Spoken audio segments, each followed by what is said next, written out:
ನಮಸ್ಕಾರ. ವಿಶೇಷ ಕಾರ್ಯಕ್ರಮಕ್ಕೆ ಸ್ವಾಗತ. ನಾನು ಹೇಮಕುಮಾರ್. ಭಾರತ ಹಾಗೂ ಪಾಕಿಸ್ತಾನ ನಡುವೆ ಇವತ್ತು ಹೈ ವೋಲ್ಟೇಜ್ ಕದನ ಇದೆ. ಫೈನಲ್ ಫೈಟ್ ಇದು. ಭಾರತ ಹಾಗೂ ಪಾಕಿಸ್ತಾನ ಬದ್ಧ ವೈರಿಗಳ ಕಾದಾಟ. ಎರಡು ಪಂದ್ಯಗಳಲ್ಲಿ ಸತತ ಗೆಲುವನ್ನು ಭಾರತ ಸಾಧಿಸಿದೆ. ಈಗ ಮೂರನೇ ಬಾರಿ, ಅದು ಮೊಟ್ಟ ಮೊದಲ ಬಾರಿಗೆ ಏಷ್ಯಾ ಕಪ್ನಲ್ಲೇ ಮೊಟ್ಟ ಮೊದಲ ಬಾರಿಗೆ ಭಾರತ ಹಾಗೂ ಪಾಕಿಸ್ತಾನ ಫೈನಲ್ಗೆ ಬರ್ತಾ ಇರುವಂಥದ್ದು. ಸೊ ಹಾಗಾಗಿ ಸಾಕಷ್ಟು ಕುತೂಹಲ ಇದೆ. ಇವತ್ತಿನ ಪಂದ್ಯದಲ್ಲಿ ಭಾರತದ ಕಡೆಯಿಂದ ಏನಾದರೂ ಬದಲಾವಣೆ ಆಗತ್ತಾ ಇಲ್ಲ? ಯಾಕಂದರೆ ಕಳೆದ ಪಂದ್ಯದಲ್ಲಿ ಹಾರ್ದಿಕ್ ಪಾಂಡ್ಯ ಇರಲಿಲ್ಲ. ಅವರ ಅಪ್ಡೇಟ್ ಏನು ಅನ್ನೋದ್ರ ಬಗ್ಗೆ ಮಾಹಿತಿಯನ್ನು ಕೂಡ ಕೊಡ್ತೀವಿ. ಜೊತೆಗೆ ಭಾರತದ ಪ್ಲೇಯಿಂಗ್ ಲೆವೆನ್ ಹೇಗಿರುತ್ತೆ, ಪಾಕಿಸ್ತಾನದ 11 ಆಟಗಾರರ ಪ್ಲೇಯಿಂಗ್ ಲೆವೆನ್ ಹೇಗಿರುತ್ತೆ, ಎಲ್ಲದರ ಬಗ್ಗೆ ಚರ್ಚೆ ಮಾಡ್ತಿದೆ. ಇವತ್ತಿನ ವಿಶೇಷ ಇಂಡಿಯಾ ಪಾಕ್ ಫೈನಲ್ ಕದನ.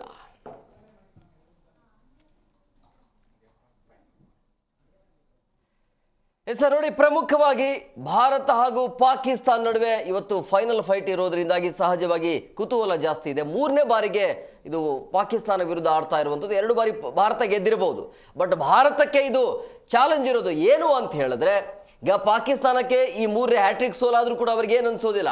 ಬಟ್ ಭಾರತ ಬಹಳ ಅಂದರೆ ಬಹಳ ಎಚ್ಚರದಿಂದ ಆಡಬೇಕಾಗತ್ತೆ. ಇವತ್ತಿನ ಪಂದ್ಯ ಹೇಗಿರುತ್ತೆ, ಇವತ್ತಿನ ಪಂದ್ಯದ ರಿಸಲ್ಟ್ ಹೇಗಿರುತ್ತೆ, ಅದರ ಮೇಲೇ ನಿರ್ಧಾರ ಆಗುತ್ತೆ. ಸೊ ಹಂಗಾಗಿ ಭಾರತ ಯಾವ ರೀತಿಯಾಗಿ ತಯಾರಿ ಇದೆ ಇವತ್ತು ಭಾರತದ ಕಡೆಯಿಂದ ಅಂಥೇಳಿ ಎಲ್ಲದರ ಬಗ್ಗೆ ಚರ್ಚೆ ಮಾಡ್ತೀವಿ. ಚರ್ಚೆ ಮಾಡೋದಕ್ಕೆ ನನ್ನ ಕಲೀಗ್ಸ್ ಅವರು ಜಾಯ್ನ್ ಆಗಿದ್ದಾರೆ. ನಾನು ಅವ್ರನ್ನ ಕಾರ್ಯಕ್ರಮಕ್ಕೆ ವೆಲ್ಕಮ್ ಮಾಡ್ತೀನಿ. ಮೊದಲನೇದಾಗಿ ಪ್ರೇಮ್ ಅವರು ಜಾಯ್ನ್ ಆಗಿದ್ದಾರೆ. ಪ್ರೇಮ್ ಅವರು ಕಾರ್ಯಕ್ರಮಕ್ಕೆ ಆತ್ಮೀಯವಾದಂಥ ಸ್ವಾಗತ.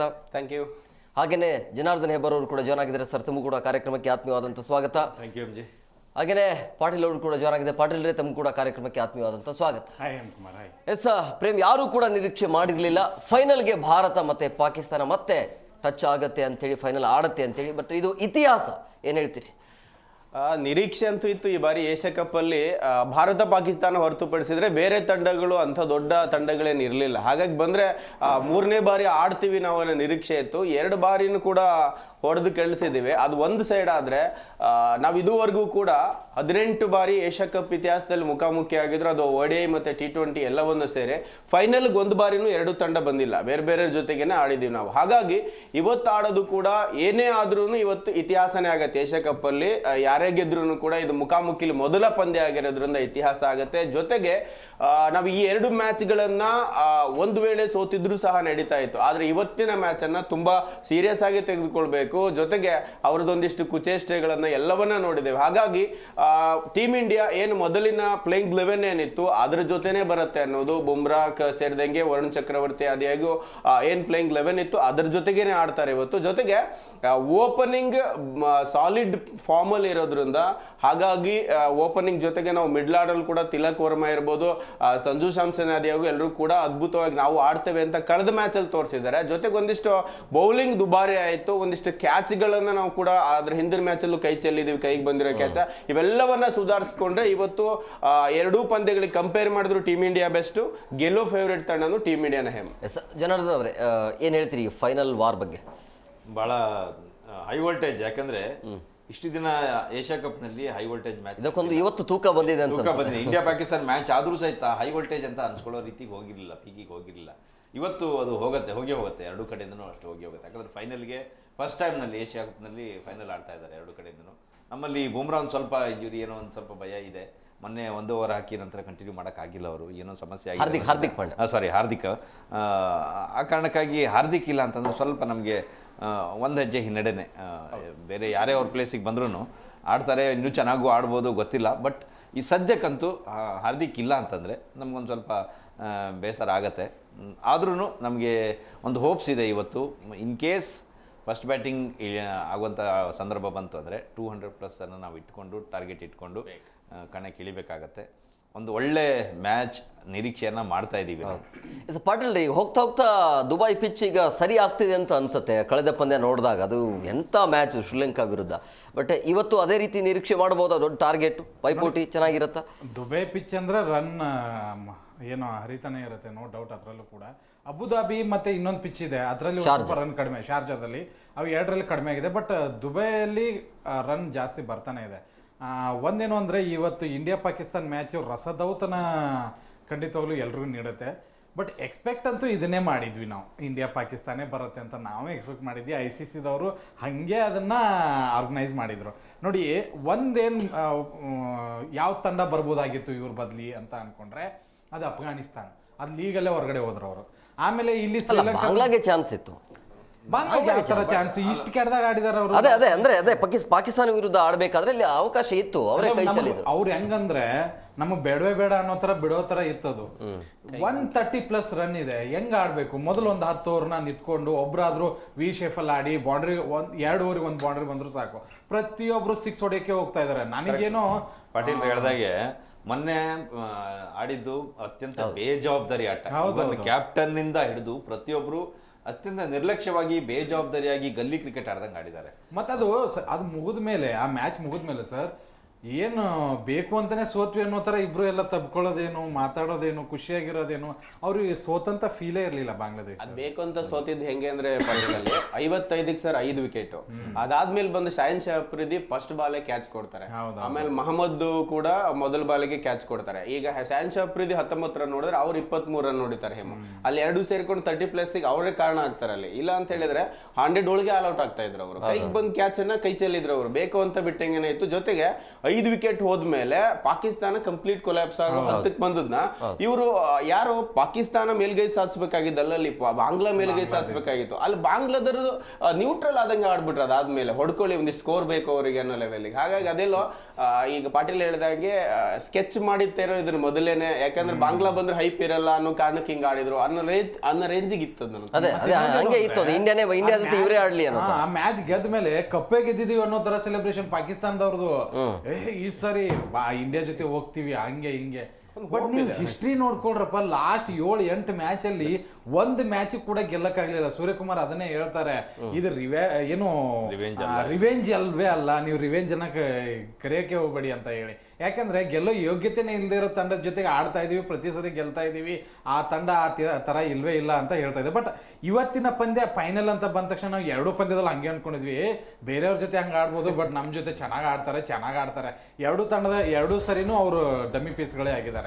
ನನಗನ್ಸಿದ ಮಟ್ಟ ಇವತ್ತು ಹೈ ವೋಲ್ಟೇಜ್ ಪಂದ್ಯ, ಬಟ್ ಇಂಡಿಯಾ ತುಂಬಾ ಮೇಲುಗೈ ಸಾಧಿಸಿ ಗೆಲ್ಲುತ್ತೆ ಅಂತ ಜನರು. ಈಗ ಇಂಡಿಯಾ ಅಂತ ಬಂದಾಗ ನಾವು ಹೇಳ್ಬೋದು ಏಷ್ಯಾ ಕಪ್ ಅಲ್ಲಿ ಸ್ಟ್ರಾಂಗೆಸ್ಟ್ ಟೀಮ್ ಅಂತ ಹೇಳಿದ್ರೆ ಟೀಮ್ ಇಂಡಿಯಾನೇ. ಬಟ್ ಹಾಗಂತೇಳಿ ಇಂಡಿಯಾದಲ್ಲೂ ಕೆಲವೊಂದಿಷ್ಟು ಮೈನಸ್ಗಳಿದಾವೆ. ಇಂಡಿಯಾದಲ್ಲಿ ಸದ್ಯಕ್ಕೆ ಇರುವಂತ ಮೈನಸ್ ಅಂದ್ರೆ ಫೀಲ್ಡಿಂಗ್, ಕ್ಯಾಚ್ ಡ್ರಾಪ್ ಆಗ್ತಾ ಇದೆ. ಅದು ಇವತ್ತಿನ ಪಂದ್ಯ ಅಂದರೆ ಸ್ವಲ್ಪ ಪ್ರೆಷರ್ ಇದ್ದೇ ಇರುತ್ತೆ.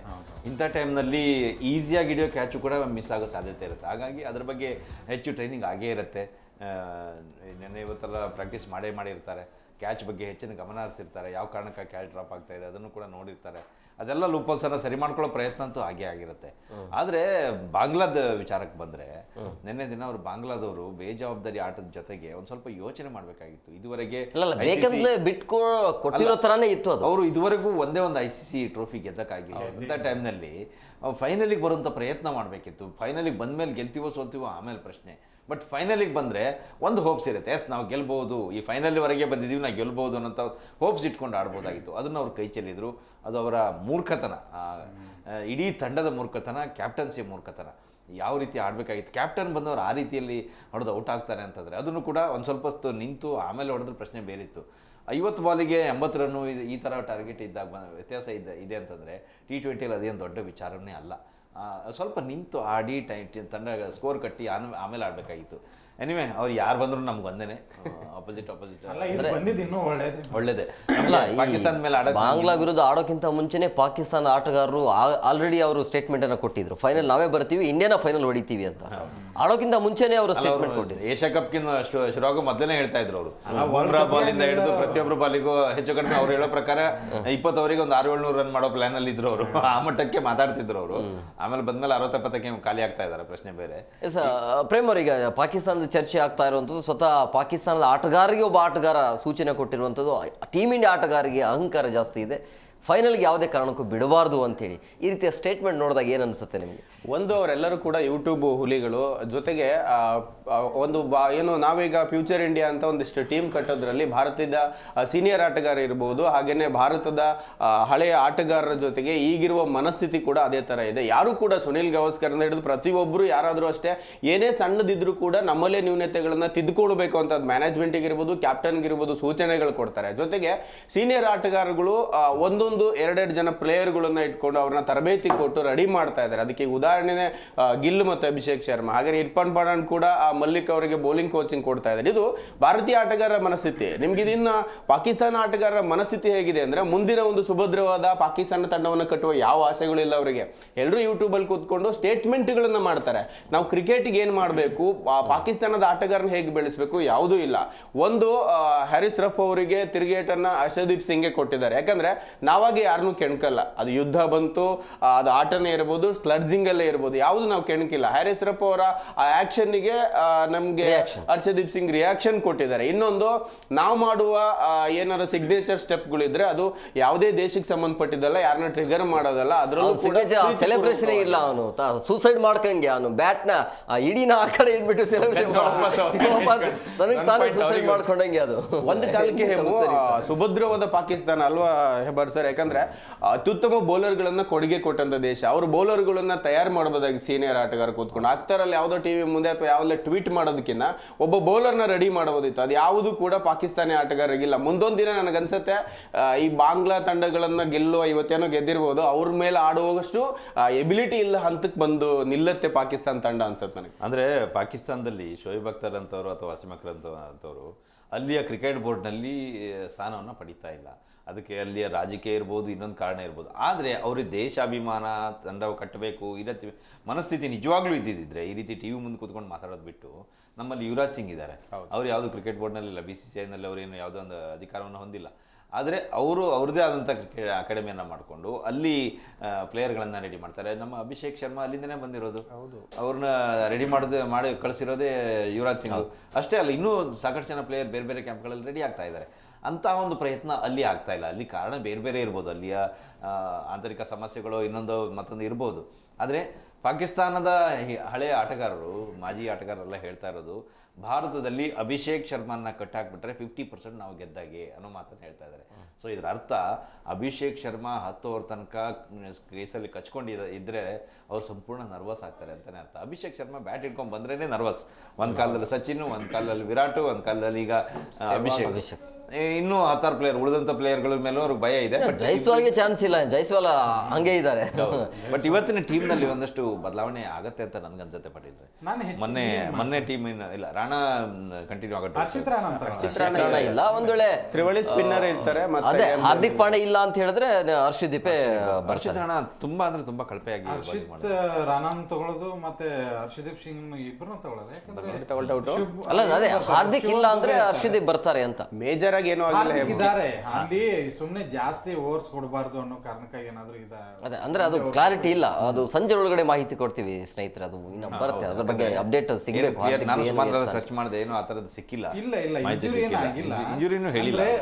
ಏನಂದ್ರೆ ಅದೇನು ಔಪಚಾರಿಕ ಪಂದ್ಯ. ಅದು ಸುಮ್ನೆ ಮೇನ್ ಆಟಗಾರನ ನಾವು ಇಂಜುರಿ ಮಾಡೋದು ಬೇಡ ಅನ್ನೋ ಕಾರಣಕ್ಕಾಗಿ ಒಂದೇ ಓವರ್ ಕೊಟ್ಟು ಉಳಿದವ್ರನ್ನ ಆಡಿಸಿದಾರೆ ಅಷ್ಟೇ.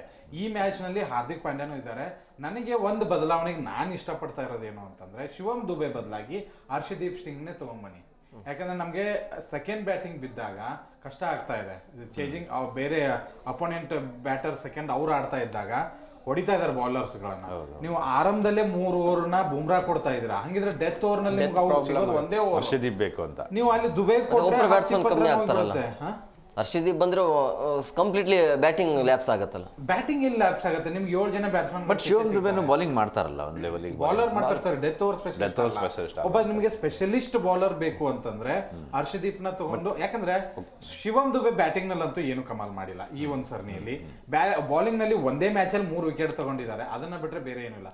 ನನಗನ್ಸಿದ ಮಟ್ಟಿಗೆ ಹರ್ಷದೀಪ್ ನ ಇಟ್ಕೊಂಡು ದುಬೈನ ಹೊರಗಡೆ ಕಳಿಸ್ಬೇಕು, ದುಬೈಯಿಂದನೇ ಕಳಿಸ್ಬಿಡ್ಬೇಕು. ಬಟ್ ವಿನ್ನಿಂಗ್ ಟೀಮ್ ಪ್ಲೇಯಿಂಗ್ 11 ಇದ್ದಾಗ ಬಟ್ ಈ ಎಕ್ಸ್ಪೆರಿಮೆಂಟ್ ಮಾಡಲ್ವೇನೋ ಬದಲಾವಣೆ ಮಾಡೋ ಆದ್ರೆ ಹೇಳಕ್ಕಾಗಲ್ಲ, ಯಾಕಂದ್ರೆ ಅಲ್ಲಿ ಸೂರ್ಯಕುಮಾರ್ ಯಾದವ್ ಏನೇನೋ ದುಬೆಗೆ changes ಸಿಕ್ಕಿರೋ ಮಾಡ್ಕೊಂಡು ಚಾನ್ಸ್ ಅಲ್ಲಿ ಬೌಲಿಂಗ್ ಚೆನ್ನಾಗಿ ಮಾಡಿದ್ದಾರೆ. ಕಳೆದ ಪಂದ್ಯದಲ್ಲಿ ಅವ್ರು ಹರ್ಷದೀಪ್ ಚೆನ್ನಾಗಿ ಮಾಡಿದ್ರು, ಸೂಪರ್ ಮಾಡಿದ್ದಾರೆ, ದುಬೆನೂ ಕೂಡ ಮಾಡಿದ್ದಾರೆ. ದುಬೆ ಲಾಸ್ಟ್ ಆಕ್ಚುಲಿ ಏನಂತ ಶ್ರೀಲಂಕಾ ಜೊತೆ ಸೋಲುವಂತ ಮ್ಯಾಚ್ ಅದನ್ನ ಹರ್ಷದೀಪೇ ಒಂದ್ ಸ್ವಲ್ಪ ಕಂಟ್ರೋಲ್ ಮಾಡ್ಕೊಂಡ್ ಬಂದಿದ್ರು ಲಾಸ್ಟ್ 4 ಓವರ್ ಅಲ್ಲಿ. ರಾಣಾ ಫೇಲ್ ಆಗಿದ್ರು, ಉಳಿದವರೆಲ್ಲ ರಾಣಾ ಫೇಲ್ ಆದ್ರೂ ರಾಣಾ ಕೊನೆಗೆ ತಂದ್ರಲ್ಲ ಲಾಸ್ಟ್ ಓವರ್ಗೆ, ಡೆತ್ ಅನ್ನ ಚೆನ್ನಾಗಿ ತಂದ್ರು. ಆದ್ರೆ ಅಲ್ಲಿ ಅವ್ರು ತಂದ್ಕೊಳಂಗ್ ಮಾಡ್ಕೊಂಡಿದ್ದೆ ಅವ್ರ ಬಾಲಿಂಗ್ ಅಂದ್ರೆ ನಡ್ಸ್ಕೊಂಡ್ರು. ಅವ್ರಿಗೆ ಮೇನ್ ಅಂದ್ರೆ ಬೌಲರ್ಗಳಿಗೆ ಒಂದು ಬಾಲ್ 2 ಬಾಲ್ ಹಿಟ್ ಮಾಡಿದ ತಕ್ಷಣ ಯಾವಾಗ ಲೈನ್ ಆ್ಯಂಡ್ ಲೆಂತ್ ಅವ್ರು ಮಿಸ್ ಆಗ್ತಾರಲ್ಲ ಅವಾಗ ಅವ್ರು ಫೇಲ್ ಆಗ್ತಾರೆ. ಅದನ್ನ ಕಮ್ ಬ್ಯಾಕ್ ಮಾಡ್ಬೇಕು. ಅವರು 1-2 6 ಹೊಡೆದ್ರು ಪರವಾಗಿಲ್ಲ.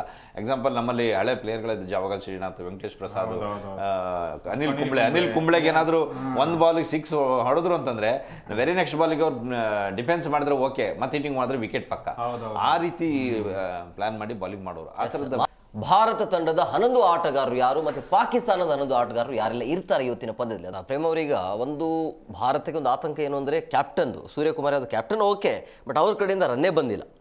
ಆಡಿರುವಂಥ ಏಷ್ಯಾ ಕಪ್ ಪಂದ್ಯದಲ್ಲಿ ರನ್ನೇ ಬರಲಿಲ್ಲ. ಅದು ಒಂದು ಕೂಡ ಆತಂಕ ಇದೆ ಭಾರತಕ್ಕೆ. ಯಾಕಂದ್ರೆ ಆರಂಭದಲ್ಲಿ ಅಭಿಷೇಕ್ ಶರ್ಮಾ ಔಟ್ ಆದರೆ ನೆಕ್ಸ್ಟ್ ಯಾರು ಅನ್ನುವಂಥ ಚರ್ಚೆ ಆಗ್ತಾ ಇದೆ, ಮತ್ತೆ ಎಕ್ಸ್ಪೆರಿಮೆಂಟ್ ಜಾಸ್ತಿ ಆಗ್ತಾ ಇದೆ ಟೀಮ್ ಇಂಡಿಯಾ ಕಡೆಯಿಂದ. ಒಂದು ಹೆಮ್ಮು ಬದಲಿ ಅಂದರೆ ಇಂಪಾರ್ಟೆಂಟ್ ಮ್ಯಾಚ್ಗಳಲ್ಲಿ ವಿನ್ನಿಂಗ್ ತಂಡವನ್ನೇ ಇಳಿಸ್ಕೊಂಡ್ಬಂದಿದ್ದಾರೆ ಅವರು. ಪಾಕಿಸ್ತಾನ ಅಂದಾಗ ವಿನ್ನಿಂಗ್ ಟೀಮ್ನ ಆಡಿಸಿದ್ರು. ಇವತ್ತು ಕೂಡ ವಿನ್ನಿಂಗ್ ಕಾಂಬಿನೇಷನ್ ಏನಿದೆ, 3 ಜನ ಸ್ಪಿನ್ನರ್ ಜೊತೆಗೆ ಒಬ್ಬರು ವೇಗದ ಬೌಲರ್ನ ಇಟ್ಕೊಂಡು ಅದೇ ಕಾಂಬಿನೇಷನ್ ಆಡಿಸ್ತಾರೆ ನನ್ನ ಪ್ರಕಾರ. ಯಾಕಂದರೆ ಹಾರ್ದಿಕ್ ಪಾಂಡೆ ತುಂಬ ಸ್ಟ್ರೆಂತ್ ಇರುವಂಥ ಆಟಗಾರ. ಅವ್ರು ನೋಡಿ ಬ್ಯಾಕ್ ಬೌಲಿಂಗ್ ಪಿಚ್ಚಿಂದನೇ ಅವ್ರನ್ನ ಸ್ಟ್ರಕ್ಚರಲ್ಲಿ ಎತ್ಕೊಂಡು ಹೋದ್ರು ಕೂಡ ಬರದೇ ಇಲ್ಲ, ಈ ಆಟಗಾರನ ಕೆರಿಯರೇ ಮುಗ್ದೋಯ್ತು ಅಂತ ಅಂದ ಜನಗಳ ಮಧ್ಯೆ ಮತ್ತೆ ಬೌನ್ಸ್ ಆಗಿ ಬಂದು ಎಲ್ಲ ರೀತಿ ಎಲ್ಲರನ್ನ ಮೆಚ್ಚಿಸಿ ಮತ್ತು ಟೀಮ್ ಇಂಡಿಯಾಕ್ಕಾಗಲಿ IPLಗಾಗಿ ಅವ್ರದ್ದೇ ಆದ ಕೊಡುಗೆಯನ್ನು ಕೊಟ್ಟರು ಅಂತ ವಿಲ್ ಪವರ್ ಇರೋ ಆಟಗಾರ. ಹಾಗಾಗಿ ನನ್ನ ಪ್ರಕಾರ ಅವ್ರು ಇವತ್ತು ಆಡ್ತಾರೆ. ನೀವು ಹೇಳಿದಾಗೆ ಮಧ್ಯಮ ಕ್ರಮಾಂಕ ಭಾರತದ ಸ್ವಲ್ಪ ಡೌನೇ ಇದೆ. ಮೊನ್ನೆ ನೋಡಿ ನಮಗೆ ಅದ್ಭುತವಾಗಿ ಸ್ಪಿನ್ ಬೌಲಿಂಗ್ಗೆ ವಿಕೆಟ್ ಬೀಳ್ತಾ ಇದೆ ಅನ್ನೋ ಹಂತದಲ್ಲಿ ಬಂದಾಗ ಸೂರ್ಯಕುಮಾರ್ ವೇಗದ ಬೌಲರ್ಗಳಿಗೆ 360 ತಿರುಗಿಸ್ತಾರೆ. ನಮಗೆ ಅಲ್ಲಿ ಹಸರಂಗ ಮೊದಲ ಬಾಲ್ನ ಬೀಟ್ ಮಾಡಿಸಿದಾಗ ಹೆಮ್ಮು ಅವರು ನೆಕ್ಸ್ಟ್ ಬಾಲು ಅಂದರೆ ಐ ಕಾಂಟ್ಯಾಕ್ಟ್ ಇಲ್ಲ ಅವ್ರಿಗೆ ಬಾಲ್ ಮೇಲೆ. ಅದಾದ್ಮೇಲೆ ಸೂರ್ಯ ತಡವಡಿಸ್ತಿದ್ದಾರೆ ಅಂತ ಗೊತ್ತಾದಾಗ ಅವರು LBಗೆ ಬಲೆಗೆ ಕೆಡಗರ ಅಂತ ಅಗೇನ್ ಮತ್ತೆ ಬಾಲ್ನ ಅಲ್ಲೇ ಹಾಕ್ತಾರೆ. ಅವರು ಈಸಿ LBಗೆ ಔಟ್ ಆಗ್ತಾರೆ. ಆಮೇಲೆ ನೆಕ್ಸ್ಟ್ ಬಂದವರು ನಮ್ಮ ಸ್ಕೋರ್ ಎಷ್ಟಿದೆ, ಈ ಓವರಲ್ಲಿ ಎಷ್ಟಿದೆ, ನಮಗೆ ಮೊನ್ನೆ ಏನು ಸಂಜು ಆಡಿದ್ರಲ್ವಾ ಆ ಆಟ ಆಡಬೇಕಾಗತ್ತೆ. 30+ ರನ್ನ ಕಡಿಮೆ ಬಾಲಲ್ಲಿ ಹೊಡೆದು ಹೋದಾಗ ತಡದ ಮೊತ್ತ ಹೆಚ್ಚಾಗಿರುತ್ತೆ, ನೆಕ್ಸ್ಟ್ ಬರೋ ಮೇಲೆ ಒತ್ತಡ ಇರಲ್ಲ. ಮಧ್ಯಮ ಕ್ರಮಾಂಕದಲ್ಲಿ ತಿಲಕ್ ವರ್ಮ ಬಿಟ್ರೆ ಬೇರೆ ಯಾರು ನೀವು ಹೇಳಿದಂಗೆ ಉತ್ತಮವಾದ ಕೊಡುಗೆ ಇಲ್ಲ. ಈ ಒಂದು ಸೈಡಿಗೆ ಬ್ಯಾಟಿಂಗ್ ಸೈಡ್ ಬಂದಾಗ ಮಧ್ಯಮ ಕ್ರಮಾಂಕ ನನ್ನ ಪ್ರಕಾರ ಡೌನ್ ಇದೆ. ಇನ್ನೊಂದು ಕಡೆಗೆ ಫೀಲ್ಡಿಂಗ್ ಅಂತ ಬಂದಾಗ ಆಲ್ಮೋಸ್ಟ್ ಎಲ್ಲರದು ಕಳಪೆ ಪ್ರದರ್ಶನ ಭಾರತದ ನನ್ನ ಪ್ರಕಾರ. ಯಾಕಂದ್ರೆ ಅಂತಹ ಕ್ಯಾಚ್ಗಳನ್ನು ಬಿಡೋದು ಟೀಮ್ ಇಂಡಿಯಾ ನಂಬರ್ 1 ವಿಶ್ವದ ನಂಬರ್ 1 ತಂಡಕ್ಕೆ ಅದು ಶೋಭೆನೇ ಅಲ್ಲ. ಹಾಗಾಗಿ ಕ್ಯಾಚ್ಗಳನ್ನು ಬಿಡಬಾರ್ದು. ಕ್ಯಾಚ್ ಒಂದು ಬಿಟ್ಟಾಗ ನೋಡಿ ಅವ್ನು ಫರಾನ್ 50 ಮಾಡಿದ್ರು, ಮೊನ್ನೆ 50ನೇ ಮಾಡ್ತಾ ಇರಲಿಲ್ಲ ಆತ, ಆ ಸೆಲೆಬ್ರೇಷನ್ ಬರ್ತಾ ಇರಲಿಲ್ಲ ಅವತ್ತು ನಮಗೆ, ಕ್ಯಾಚ್ ಬಿಟ್ಟಾಗ ಬಂತು. ಹಾಗಾಗಿ ಕುಲ್ದೀಪ್ ಕೂಡ ಫೀಲ್ಡಿಂಗಲ್ಲಿ ಒಂದು ಸ್ವಲ್ಪ ಬದಲಾವಣೆಗಳನ್ನು ಮಾಡ್ಕೋಬೇಕು. ನಮಗೆ ಅದರಲ್ಲೂ ಕೂಡ ವರುಣ್ ಚಕ್ರವರ್ತಿಗೆ ಫೀಲ್ಡಿಂಗೇ ಬರಲ್ಲ ಅನ್ನಂಗಿರುತ್ತೆ. ಅವ್ರ ರನ್ನಿಂಗ್ ಬಿಟ್ವೀನೇ ಇಲ್ಲ, ಅವ್ರದ್ದು ರನ್ನೇ ಕಮ್ಮಿ ಇದೆ ಅವ್ರದ್ದು. ಜೊತೆಗೆ ಜಡ್ಜ್ಮೆಂಟ್ ಕಮ್ಮಿ ಇದೆ ಬಾಲ್ ಮೇಲೆ ಫೀಲ್ಡಿಂಗ್ ಅಲ್ಲಿ. ನಮಗೆ ಅಭಿಷೇಕ್ ಶರ್ಮಾ ಕೂಡ ಅವತ್ತು ಕ್ಯಾಚ್ ಅದೇನು ದೊಡ್ಡ ಸ್ಟ್ರಗಲ್ ಕ್ಯಾಚ್ ಏನಲ್ಲ, ಹಿಡಿಬೋದಾಗಿತ್ತು. ಹಾಗಾಗಿ ಫೀಲ್ಡಿಂಗ್ ಅಲ್ಲಿ ಸುಧಾರಣೆ ಮಾಡ್ಕೋಬೇಕು. ಜೊತೆಗೆ ಬೂಮ್ರಾ ಅವರನ್ನ ಸೂರ್ಯಕುಮಾರ್ ಯಾದವ್ ಕನಿಷ್ಠ ಪಕ್ಷ ಕೊನೆಗೆ ಡೆತ್ಗೆ 2 ಓವರ್ನ ಉಳಿಸ್ಕೋಬೇಕಾಗತ್ತೆ. ಯಾಕಂದ್ರೆ 17, 18, 19, 20 ಈ ಓವರ್ಗಳಲ್ಲಿ ಯಾರೇ ಹಿಟ್ಟರ್ ಇದ್ರು ಕೂಡ ತುಂಬಾ ಚೆನ್ನಾಗಿ ಹಿಟ್ ಮಾಡ್ತಾರೆ. ಅಲ್ಲಿ ನಮಗೆ ರೋಹಿತ್ ಶರ್ಮಾ ಮಾಡ್ತಿದ್ದ ಫಾರ್ಮೇಟೇ ಅದು. ಯಾವುದೇ ಕಾರಣಕ್ಕೂ ಡೆತ್ ಅಲ್ಲಿ ಬೂಮ್ರಾನ ಅವ್ರು ಇಟ್ಕೊಳ್ದೇ ಇರ್ತಿರಲಿಲ್ಲ. ಬೂಮ್ರಾ ಇದ್ದಾಗ ನೀವು ಒಂದು 6 ಬರಲಿ ಅಥವಾ ಎಡ್ಜಾಗ ಒಂದು ಬೌಂಡ್ರಿ ಹೋಗ್ಲಿ, ಅದರ್ವೈಸ್ ಅವ್ರು ಬಾಲ್ ಫೇಸ್ ಮಾಡೋದು ಕಷ್ಟನೇ. ಹಾಗಾಗಿ ಡೆತ್ ಅಲ್ಲಿ ಬೌಲಿಂಗ್ ಮಾಡಲಿಕ್ಕೆ ಪ್ರಮುಖ ಬೌಲರ್ನ 1-2 ಓವರ್ ಉಳಿಸ್ಕೊಳ್ಳುವಂತ ಪ್ಲಾನ್ ಮಾಡ್ಕೋಬೇಕು. ಈ ರೀತಿ ಬದಲಾವಣೆ ಮಾಡ್ಕೊಂಡ್ರೆ ಇವತ್ತು ವಿನ್ ಈಸಿ ಆಗ್ಬೋದು ಅನ್ಸುತ್ತೆ ನಾನು. ಎಸ್ ಜನಾರ್ದನ್ ಅವರೇ, ಈಗ ನನಗೆ ಅನಿಸ್ತಾ ಇರೋದು ಈ ಎರಡು ಮ್ಯಾಚ್ ಹಿಂದೆ ಏನು ಗೆದ್ದಿರ ಅದು ಮ್ಯಾಟ್ರ್ ಆಗಲ್ಲ, ಇವತ್ತು ಯಾರು ವಿನ್ ಆಗ್ತಾರೆ ಅದು ಮ್ಯಾಟ್ರ್ ಆಗತ್ತೆ ಅಂತ ಅನ್ಸುತ್ತೆ. ಹೌದು, ಅಲ್ಲ ಯಾವಾಗಲೂ ಕ್ರಿಕೆಟ್ನಲ್ಲಿ ಅಷ್ಟೇ, ಹಿಂದೆ ಎಷ್ಟೇ ಆಟ ಇರಲಿ, ಅಭಿಷೇಕ್ ಶರ್ಮಾ ಇಷ್ಟು ದಿನ ಆಡಿದ್ದು ಏನಿದ್ರು ಅವ್ರ ಮೇಲೆ ಒಂದು ನಾವು ಭರವಸೆ ಇಡೋಕ್ಕಷ್ಟೇ ಕಾರಣ ಆಗುತ್ತೆ ಯಾವುದೇ ಪ್ಲೇಯರ್ ಚೆನ್ನಾಗಿ ಆಡಿದ್ದು. ಇವತ್ತು ಗ್ರೌಂಡಿಗೆ ಹೋದ ಮೇಲೆ ಏನು ಆಡ್ತಾರೆ ಅನ್ನೋದೇ ಇಂಪಾರ್ಟೆಂಟ್ ಆಗುತ್ತೆ. ಎಲ್ಲರ ಮೇಲೂ ಒಂದು ಹೋಪ್ಸ್ ಇದೆ. ಆದರೆ ಇವ್ರು ಹೇಳ್ದಂಗೆ ಡೆತ್ ಓವರ್ನಲ್ಲಿ ಬೂಮ್ರಾ ಇಟ್ಕೋಬೇಕು ಅಂತೇಳಿ. ಆದರೆ ಕಳೆದ 2-3 ಪಂದ್ಯಗಳನ್ನು ನೋಡಿದಾಗ ನಾವು ಬೂಮ್ರಾ ಅವರಿಗೆ ಪಾಕಿಸ್ತಾನದವರು ಸ್ವಲ್ಪ ಚೆನ್ನಾಗಿ ಕನೆಕ್ಟ್ ಮಾಡ್ತಾ ಇದ್ದಾರೆ. ಅದು ಎಡ್ಜಾಗಿ ಹೋಗ್ತಾ ಇದೆಯೋ ಇನ್ನೊಂದು, ಬಟ್ ಅವ್ರನ್ನ ಕನೆಕ್ಟ್ ಮಾಡಿ ಹೊಡೆಯುವಂಥ ಪ್ರಯತ್ನ, ವಿಕೆಟು ಬಿದ್ದಿದೆ, ಆ ಒಂದು ದುಸ್ಸಾಹಸ ಮಾಡೋಕ್ಕೆ ಹೋಗಿ ವಿಕೆಟು ಬಿದ್ದಿದೆ, ಪ್ರಶ್ನೆ ಬೇರೆ. ಬಟ್ ಬೂಮ್ರಾ ಅವರಿಗೆ ಅವ್ರು ಕನೆಕ್ಟ್ ಮಾಡೋದಕ್ಕೆ ಟ್ರೈ ಮಾಡ್ತಾ ಇರೋಂಥ ಹಿನ್ನೆಲೆಯಲ್ಲಿ ಬೇರೆ ಏನೋ ಸ್ಟ್ರಾಟಜಿ ಮಾಡ್ತಾ ಇರ್ಬೋದು ಅಂತ ನನಗನ್ಸುತ್ತೆ ಸೂರ್ಯಕುಮಾರ್ ಯಾದವ್. ಇಲ್ಲದೆ ಹೋದ ಪಕ್ಷದಲ್ಲಿ ಅಷ್ಟೊಂದು ಎಕ್ಸ್ಪೆರಿಮೆಂಟ್ ಮಾಡಿ ಆರಂಭದಲ್ಲೇ 3 ಓವರ್ ಹಾಕಿ ಕೇವಲ 1 ಓವರ್ ಉಳಿಸ್ಕೊಳ್ಳೋಂಥ ಕೆಲಸವನ್ನು ಮಾಡ್ತಿರ್ಲಿಲ್ಲ. ಯಾಕಂದರೆ ರೋಹಿತ್ ಶರ್ಮಾ ಕ್ಯಾಪ್ಟನ್ಸಿಯಲ್ಲಿ ಸೂರ್ಯಕುಮಾರ್ ಕೂಡ ಆಡಿದ್ದಾರೆ, ಅವ್ರ ಪ್ಲ್ಯಾನನ್ನು ಕೂಡ ಒಂದಷ್ಟು ನೋಡಿರ್ತಾರೆ ಹೇಗಾಗಿ ಯಾವ ಥರ ಮಾಡ್ತಾರೆ ಅಂತ. ಗಂಭೀರ್ ಕೂಡ ಅದ್ರ ಬಗ್ಗೆ ಎಲ್ಲ ಹೇಳ್ಕೊಟ್ಟಿರ್ತಾರೆ. ಬಟ್ ಬೂಮ್ರಾಗೆ ಅವರು ಟಾರ್ಗೆಟ್ ಮಾಡಿ ಆಡ್ತಾ ಇರುವಂಥ ಹಿನ್ನೆಲೆಯಲ್ಲಿ ಆ ಸ್ಟ್ರಾಟಜಿ ಸ್ವಲ್ಪ ಚೇಂಜ್ ಮಾಡಿರ್ಬೋದು ಅಂತ ಅನ್ಸುತ್ತೆ. ಅದೊಂದು ನನ್ನ ಕಾರಣ ಕಾಣಿಸ್ತಾ ಇದೆ. ಅದರ್ವೈಸ್ ನೋಡಿದ್ರೆ ಸೂರ್ಯಕುಮಾರ್ ಯಾದವ್ ಕ್ಯಾಪ್ಟನ್ಸಿ ಇನ್ನೂ ಪಳಗಬೇಕು, ಆ ಒಂದು ಮಟ್ಟಕ್ಕೆ ಬಂದಿಲ್ಲ. ಯಾವ ಬ್ಯಾಟ್ಸ್ಮನ್ಗೆ ಯಾವ ಬೌಲರ್ನ ಇಳಿಸಬೇಕು, ಯಾವ ರೀತಿ ಫೀಲ್ಡಿಂಗ್ ಸೆಟ್ ಮಾಡಬೇಕು, ಇದನ್ನು ಅವರು ಇನ್ನೂ ಹೆಚ್ಚಿನ ಅನುಭವ ಪಡ್ಕೋಬೇಕು ಅಥವಾ ಅದ್ರ ಬಗ್ಗೆ ಚಿಂತನೆಯನ್ನು ಮಾಡಬೇಕು, ಅವರು ತಿಳ್ಕೊಬೇಕಾದಂಥ ಪರಿಸ್ಥಿತಿ ಇದ್ದಂತೆ ಗ್ರೌಂಡಲ್ಲಿ ನೋಡಿದ್ರೆ ನಮ್ಗೆ ಅನಿಸ್ತಾ ಇರೋದು. ಸದ್ಯದ ಪರಿಸ್ಥಿತಿಯಲ್ಲಿ ಫೀಲ್ಡಿಂಗ್ ವಿಚಾರದಲ್ಲಿ ಅವ್ರು ಇನ್ನಷ್ಟು ಚೇಂಜಸ್ ಮಾಡಬೇಕು. ಬೌಂಡ್ರಿ ಲೈನಲ್ಲಿ ಇದ್ದವರೇ ಕ್ಯಾಚ್ ಬಿಡ್ತಾರೆ. ಅವರಿಗೆ ಯಾವ ರೀತಿ ಇದನ್ನು ಸರಿಪಡಿಸೋದು ಅನ್ನೋದೇ ಟೆನ್ಷನ್ ಆಗಿದೆ. ಕಾರಣ ಏನಂತಂದರೆ ಶುಭ್ಮನ್ ಗಿಲ್ ಅಂತವ್ರು ಕ್ಯಾಚ್ ಬಿಡ್ತಾರೆ ಈಸಿ, ಲಾಂಗ್ ಆಫ್ನಲ್ಲಿ ಈಸಿ ಕೈ ಮೇಲೆ ನಿಂತ್ಕೊಂಡು ನಿಲ್ಲುವಂಥ ಬಾಲನ್ನು ಇವರು ಎದೆ ಮೇಲೆ ಹಾಕೊಂಡು ಕೆಳಗೆ ಬಿಡ್ತಾರೆ ಅಂತ ಅಂದಾಗ ಅದನ್ನು ಹೇಗೆ ಕಂಟ್ರೋಲ್ ಮಾಡೋದು, ಅದನ್ನು ಯಾವ ರೀತಿ ಸುಧಾರಣೆ ಮಾಡ್ಕೊಳ್ಳೋದು, ಇದು ಭಾಳ ಕಷ್ಟ ಆಗುತ್ತೆ. ಈ ರೀತಿ ಫೀಲ್ಡಿಂಗ್ ಪ್ರದರ್ಶನ ಕಂಡು ಬಂದಾಗ ಅದನ್ನು ಕಂಟ್ರೋಲ್ ಮಾಡೋದು ಕಷ್ಟ ಆಗುತ್ತೆ. ಕ್ಯಾಪ್ಟನ್ಸಿಗೂ ಕಷ್ಟ ಆಗುತ್ತೆ, ಟೀಮ್ ಕೋಚಿಗೂ ಕೂಡ ಕಷ್ಟ ಆಗುತ್ತೆ ಇದನ್ನೆಲ್ಲ ನಿಭಾಯಿಸೋದು. ಇದರ ಹೊರತುಪಡಿಸಿದಂಗೆ ಬೌಲಿಂಗ್ ಲೈನಲ್ಲಿ, ಬ್ಯಾಟಿಂಗ್ ಲೈನಪ್ನಲ್ಲಿ ಮೊನ್ನೆ ಓಮನ್ ವಿರುದ್ಧ ಮಾಡಿದಂಥ ಎಕ್ಸ್ಪೆರಿಮೆಂಟನ್ನು ಇವತ್ತು ಮಾಡಲ್ಲ. ಅವತ್ತು ಏನೂ ಅದರ ಬಗ್ಗೆ ಸೀರಿಯಸ್ ಇರಲಿಲ್ಲ, ಮ್ಯಾಚ್ ಆಗು ಗೆಲ್ತೀವಿ ಅನ್ನೋಂಥ ಕಾರಣ ಇತ್ತು. ಆ ಕಾರಣಕ್ಕಾಗಿ ಕ್ಯಾಪ್ಟನ್ನೇ ಕೊನೆಗೆ ಬರೋದು ನಮ್ಮ 11ನಲ್ಲಿ ಬ್ಯಾಟಿಂಗ್ ಬರೋಂಥ ಚಿಂತನೆ ಮಾಡಿದ್ರು. ಆ ರೀತಿ ಇವತ್ತು ನನಗನ್ನಿಸ್ದಾಗೆ ಎಕ್ಸ್ಪೆರಿಮೆಂಟ್ ಮಾಡಲ್ಲ. ಯಾವ ರೀತಿ ಬ್ಯಾಟಿಂಗ್ ಲೈನಪ್ ಇಟ್ಕೊಂಡಿದ್ದೀವಿ, ರೈಟ್ ಆ್ಯಂಡ್ ಲೆಫ್ಟ್ ಹ್ಯಾಂಡ್ ಕಾಂಬಿನೇಷನನ್ನು ಇಟ್ಕೊಂಡು ಅದನ್ನು ಮ್ಯಾನೇಜ್ ಮಾಡ್ಕೊಳ್ತಾ ಹೋಗ್ಬೋದು ಅಂತ ಅನ್ಸುತ್ತೆ. ಬಿಟ್ಟರೆ ಬೇರೆ ಹೊಸದಾಗಿ 8ನೇ 9ನೇ ಇದ್ದವ್ರನ್ನ ಸೆಕೆಂಡ್ ತರೋದು, ಅಕ್ಷರ್ ಪಟೇಲ್ನೇ 1 ಡೌನ್ ಕಳಿಸೋದು, ಈ ರೀತಿ ಮಾಡಲಿಕ್ಕಿಲ್ಲ ಅಂತ ನನ್ನ ಭಾವನೆ. ಯಾಕಂದರೆ ಟೀಮ್ನಲ್ಲಿ ಇಡೀ ಟೀಮ್ನಲ್ಲಿ right hand batsman left hand batsman equal ಆಗಿರೋ ರೀತಿಯಲ್ಲಿ ಮಟ್ಟಕ್ಕಿದ್ದಾರೆ ನಮ್ಮಲ್ಲೀಗ. ಆ ಕಾರಣಕ್ಕಾಗಿ ಅಷ್ಟೊಂದು ಕಷ್ಟ ಆಗಲ್ಲ. ಕೇವಲ ಒಬ್ಬರು ಇಬ್ಬರು ಇದ್ರೆ ಮಾತ್ರ. ರೈನಾ ಅಂತ ಇದ್ರ ಟೈಮ್ನಲ್ಲಿ ರೈನಾ, ಯುವರಾಜ್ ಸಿಂಗ್ ಬಿಟ್ಟರೆ ಲೆಫ್ಟ್ ಹ್ಯಾಂಡ್ ಯಾರೂ ಇಲ್ಲ, ಯಾರನ್ನ ಕಳಿಸೋದು ಅನ್ನೋಂಥ ಟೆನ್ಷನ್ ಆಗ್ತಿತ್ತಲ್ಲ, ಆ ರೀತಿ ಟೆನ್ಷನ್ ಇಲ್ಲ ಇವಾಗ. ತಿಲಕು ಲೆಫ್ಟ್ ಹ್ಯಾಂಡ್ ಇದ್ದಾರೆ, ಇನ್ನೊಬ್ರು ಅಭಿಷೇಕು ಲೆಫ್ಟ್ ಹ್ಯಾಂಡ್ ಆಡ್ತಾರೆ, ಅಕ್ಷರ್ ಪಟೇಲ್ ಲೆಫ್ಟ್ ಹ್ಯಾಂಡ್ ಆಡ್ತಾರೆ. ಸೊ ಇಡೀ ಟೀಮ್ನಲ್ಲಿ ನಮಗೆ right hand left hand combination ಮಾಡೋದಕ್ಕೆ ಅನುಕೂಲ ಇರುವಾಗ ಇಷ್ಟೊಂದು ಟೆನ್ಷನ್ ಆಗಲ್ಲ. ಹಾಗಾಗಿ ಬ್ಯಾಟಿಂಗ್ ಲೈನಪ್ ಇವತ್ತು ಚೇಂಜ್ ಆಗಲ್ಲ ಅಂತ ನನ್ನ ಭಾವನೆ. ಸರ್ ಪಾಟೀಲ್, ಈಗ ಈ ಬಾರಿ ನೋಡಿ ಇಂಡಿಯಾ ಪಾಕಿಸ್ತಾನ ಏನೇನಾಯಿತು ಯುದ್ಧದ ಸಮಯದಲ್ಲಿ ಗೊತ್ತಿರುವಂಥ ವಿಚಾರ. ಅದಾದ ನಂತರ ಮತ್ತೆ ಕ್ರಿಕೆಟ್ ಯುದ್ಧ ಅನ್ನೋ ರೀತಿಯಲ್ಲಿ ಈಗ ನಡೀತಾ ಇರುವಂಥ, ಅಂದರೆ ಪ್ಲಾನ್ ಮಾಡಿನೇ ಮಾಡಿರಬಹುದು.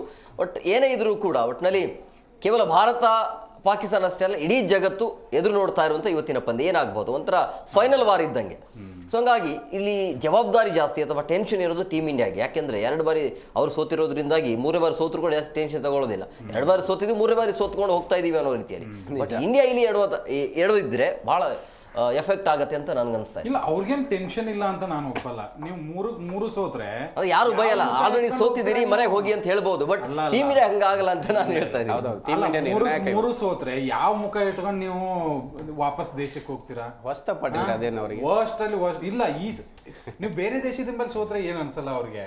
ಬಟ್ ಭಾರತದ ಜೊತೆಗೆ ಸೋತ್ರೆ ಅದು ಎಂಥದ್ದೇ ಇರ್ಲಿ ಆ ಅವಮಾನವನ್ನ ಅವ್ರು ಎದುರಿಸಲೇಬೇಕು. ಅವ್ರ ಅಭಿಮಾನಿಗಳು ಆ ತರನೇ ಕ್ಯಾಕರ್ಸ್ ಉಗಿತಾರೆ, ಮತ್ತೊಂದು ಟೀಮ್ ಚೇಂಜ್ ಮಾಡೋದಕ್ಕೆ ಪ್ರಯತ್ನ ಪಡ್ತಾರೆ. ಭಾರತಕ್ಕೆ ನೀವು ಹೇಳ್ದಂಗೆ ಪ್ರೆಷರ್ ಇದೆ.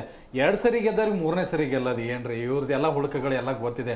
ಇವರು ಚೇಂಜಿಂಗ್ ಮಾಡೋದಕ್ಕೆ ಆಗೋದಿಲ್ಲ ಇವ್ರಿಗೆ. ಆಮೇಲೆ ಫಸ್ಟ್ ಬ್ಯಾಟಿಂಗಲ್ಲಿ ಬೂಮ್ರಾ ಹೊಡೆಯೋದನ್ನ ಬಿಟ್ಟರೆ ಬೇರೆ ಯಾವುದೂ ಆಪ್ಷನ್ ಇವ್ರ ಹತ್ರ ಸಿಗ್ತಾ ಇಲ್ಲ. ಬೂಮ್ರಾ ಹೊಡೆದ್ರೆ ನಾನು ಗೆದ್ದೆ ಅನ್ನೋವಂಥ ಫೀಲಿಂಗ್ನಲ್ಲಿ ಇದ್ದಾರೆ ಇವರು. ಹಾಗಂತ ಹೇಳಿ ಇಂಡಿಯಾ ತುಂಬ ಸ್ಟ್ರಾಂಗ್ ಇದೆಯಾ? ಒಂದ್ಸರಿ ನೀವು ಪ್ಲೇಯಿಂಗ್ 11ನಲ್ಲಿ ಲೀಗು ಮತ್ತು ಸೂಪರ್ 8 ನೋಡ್ಕೊಂಡ್ಬಿಟ್ರೆ ಒಂದು ಸ್ವಲ್ಪ ನಿಮಗೂ ಒಂದು ಸ್ವಲ್ಪ ಡಗಡಗನೆ ಅನ್ಸುತ್ತೆ. ಬೂಮ್ರಾ ಹೆಸರು ಹೇಳಿದ್ರಲ್ಲ, ನನ್ಗನ್ಸುತ್ತೆ ಬೂಮ್ರಾ ಕೂಡ ಇವತ್ತು ಪ್ರಾಕ್ಟೀಸ್ ಮಾಡೇ ಬಂದಿರ್ತಾರೆ. ಹೌದು, ಅಂದರೆ ಈ 2 ಮ್ಯಾಚಲ್ಲಿ ಪಾಕಿಸ್ತಾನದವರು ಅವ್ರಿಗೆ ಹಿಟ್ ಮಾಡಿ ಚೆನ್ನಾಗಿ ಹೊಡೆದಿದ್ದಾರೆ. ಸೊ ಇವತ್ತಿನ ಮ್ಯಾಚಲ್ಲಿ ಇವ್ರನ್ನ ಕಟ್ಟಾಕೋದು ಹೇಗೆ ಅಂತೇಳಿ ಬೂಮ್ರಾ ಪ್ರಾಕ್ಟೀಸ್ ಮಾಡಿದೆ ಅಂತ ಇರಲ್ಲ. ಯಾಕಂದರೆ ಇಷ್ಟು ಅನುಭವಿ ಬೌಲರು 2 ಮ್ಯಾಚಲ್ಲಿ ಚೆನ್ನಾಗಿ ಹೊಡೆದ್ಬಿಟ್ಟಿದ್ದಾರೆ ಅಂತ ಆದಾಗ ಅವ್ರನ್ನ ಹೇಗೆ ಕಟ್ಟಾಕಬೇಕು, ಯಾವ ರೀತಿ ಬಾಲ್ ಹಾಕಬೇಕು ಅನ್ನೋದನ್ನ ಖಂಡಿತ ಪ್ರಾಕ್ಟೀಸ್ ಮಾಡೇ ಮಾಡಿ. ಮತ್ತೆ ಇನ್ನೊಂದೇನು ಗೊತ್ತಾ, ಇಂಡಿಯನ್ ಟೀಮಲ್ಲಿ ಯಾರ್ಯಾರು ಆಡ್ತಾ ಇದ್ದಾರೆ ಒಂದ್ಸರಿ ನೋಡ್ಕೊಳ್ಳಿ. ಅಭಿಷೇಕ್ ಶರ್ಮಾ ಒಳ್ಳೆ ಸ್ಟಾರ್ಟ್ ಕೊಡ್ತಾ ಇದ್ದಾರೆ, no doubt he is the best player ಈ ಒಂದು ಏಷ್ಯಾ ಕಪ್. ಶುಭ್ಮನ್ ಗಿಲ್ ಏನ್ ಮಾಡ್ತಾ ಇದ್ದಾರೆ, ಅವ್ರು ಒಳ್ಳೆ ಸ್ಟಾರ್ಟ್ ಕೊಡ್ತಾ ಇದ್ದಾರೆ, ಬಟ್ ಬಿಗ್ ಸ್ಕೋರ್ ಅಂತೂ ಬಂದೇ ಇಲ್ಲ ಶುಭ್ಮನ್ ಗಿಲ್ಲಿಂದ. ನೆಕ್ಸ್ಟ್ ಬರುವಂತ ಸೂರ್ಯಕುಮಾರ್ ಯಾದವ್ 2 ಅಂಕಿ ದಾಟಕ್ಕೂ ಸಾಯ್ತಾ ಇದ್ದಾರೆ. ಲಾಸ್ಟ್ 10 ಇನ್ನಿಂಗ್ಸ್ ತಗೊಳ್ಳಿ ನೀವು, ತಿಲಕ್ ವರ್ಮಾ ಮತ್ತೆ ಓಪನಿಂಗ್ ಅಭಿಷೇಕ್ ಶರ್ಮಾ ಬಿಟ್ಟರೆ ಬೇರೆ ತಿಲಕ್ ವರ್ಮಾ ಅದ್ರ ನಂತರ ಬರ್ತಾರೆ. ತಿಲಕ್ ವರ್ಮಾ ಒಂದ್ ಸ್ವಲ್ಪ ಸಾಥ್ ಕೊಡ್ತಾ ಇದ್ದಾರೆ. ಅದರ ನಂತರ ಬರುವಂತ ಸಂಜು ಸ್ಯಾಮ್ಸನ್ ಓಕೆನಾ ಪ್ರದರ್ಶನ.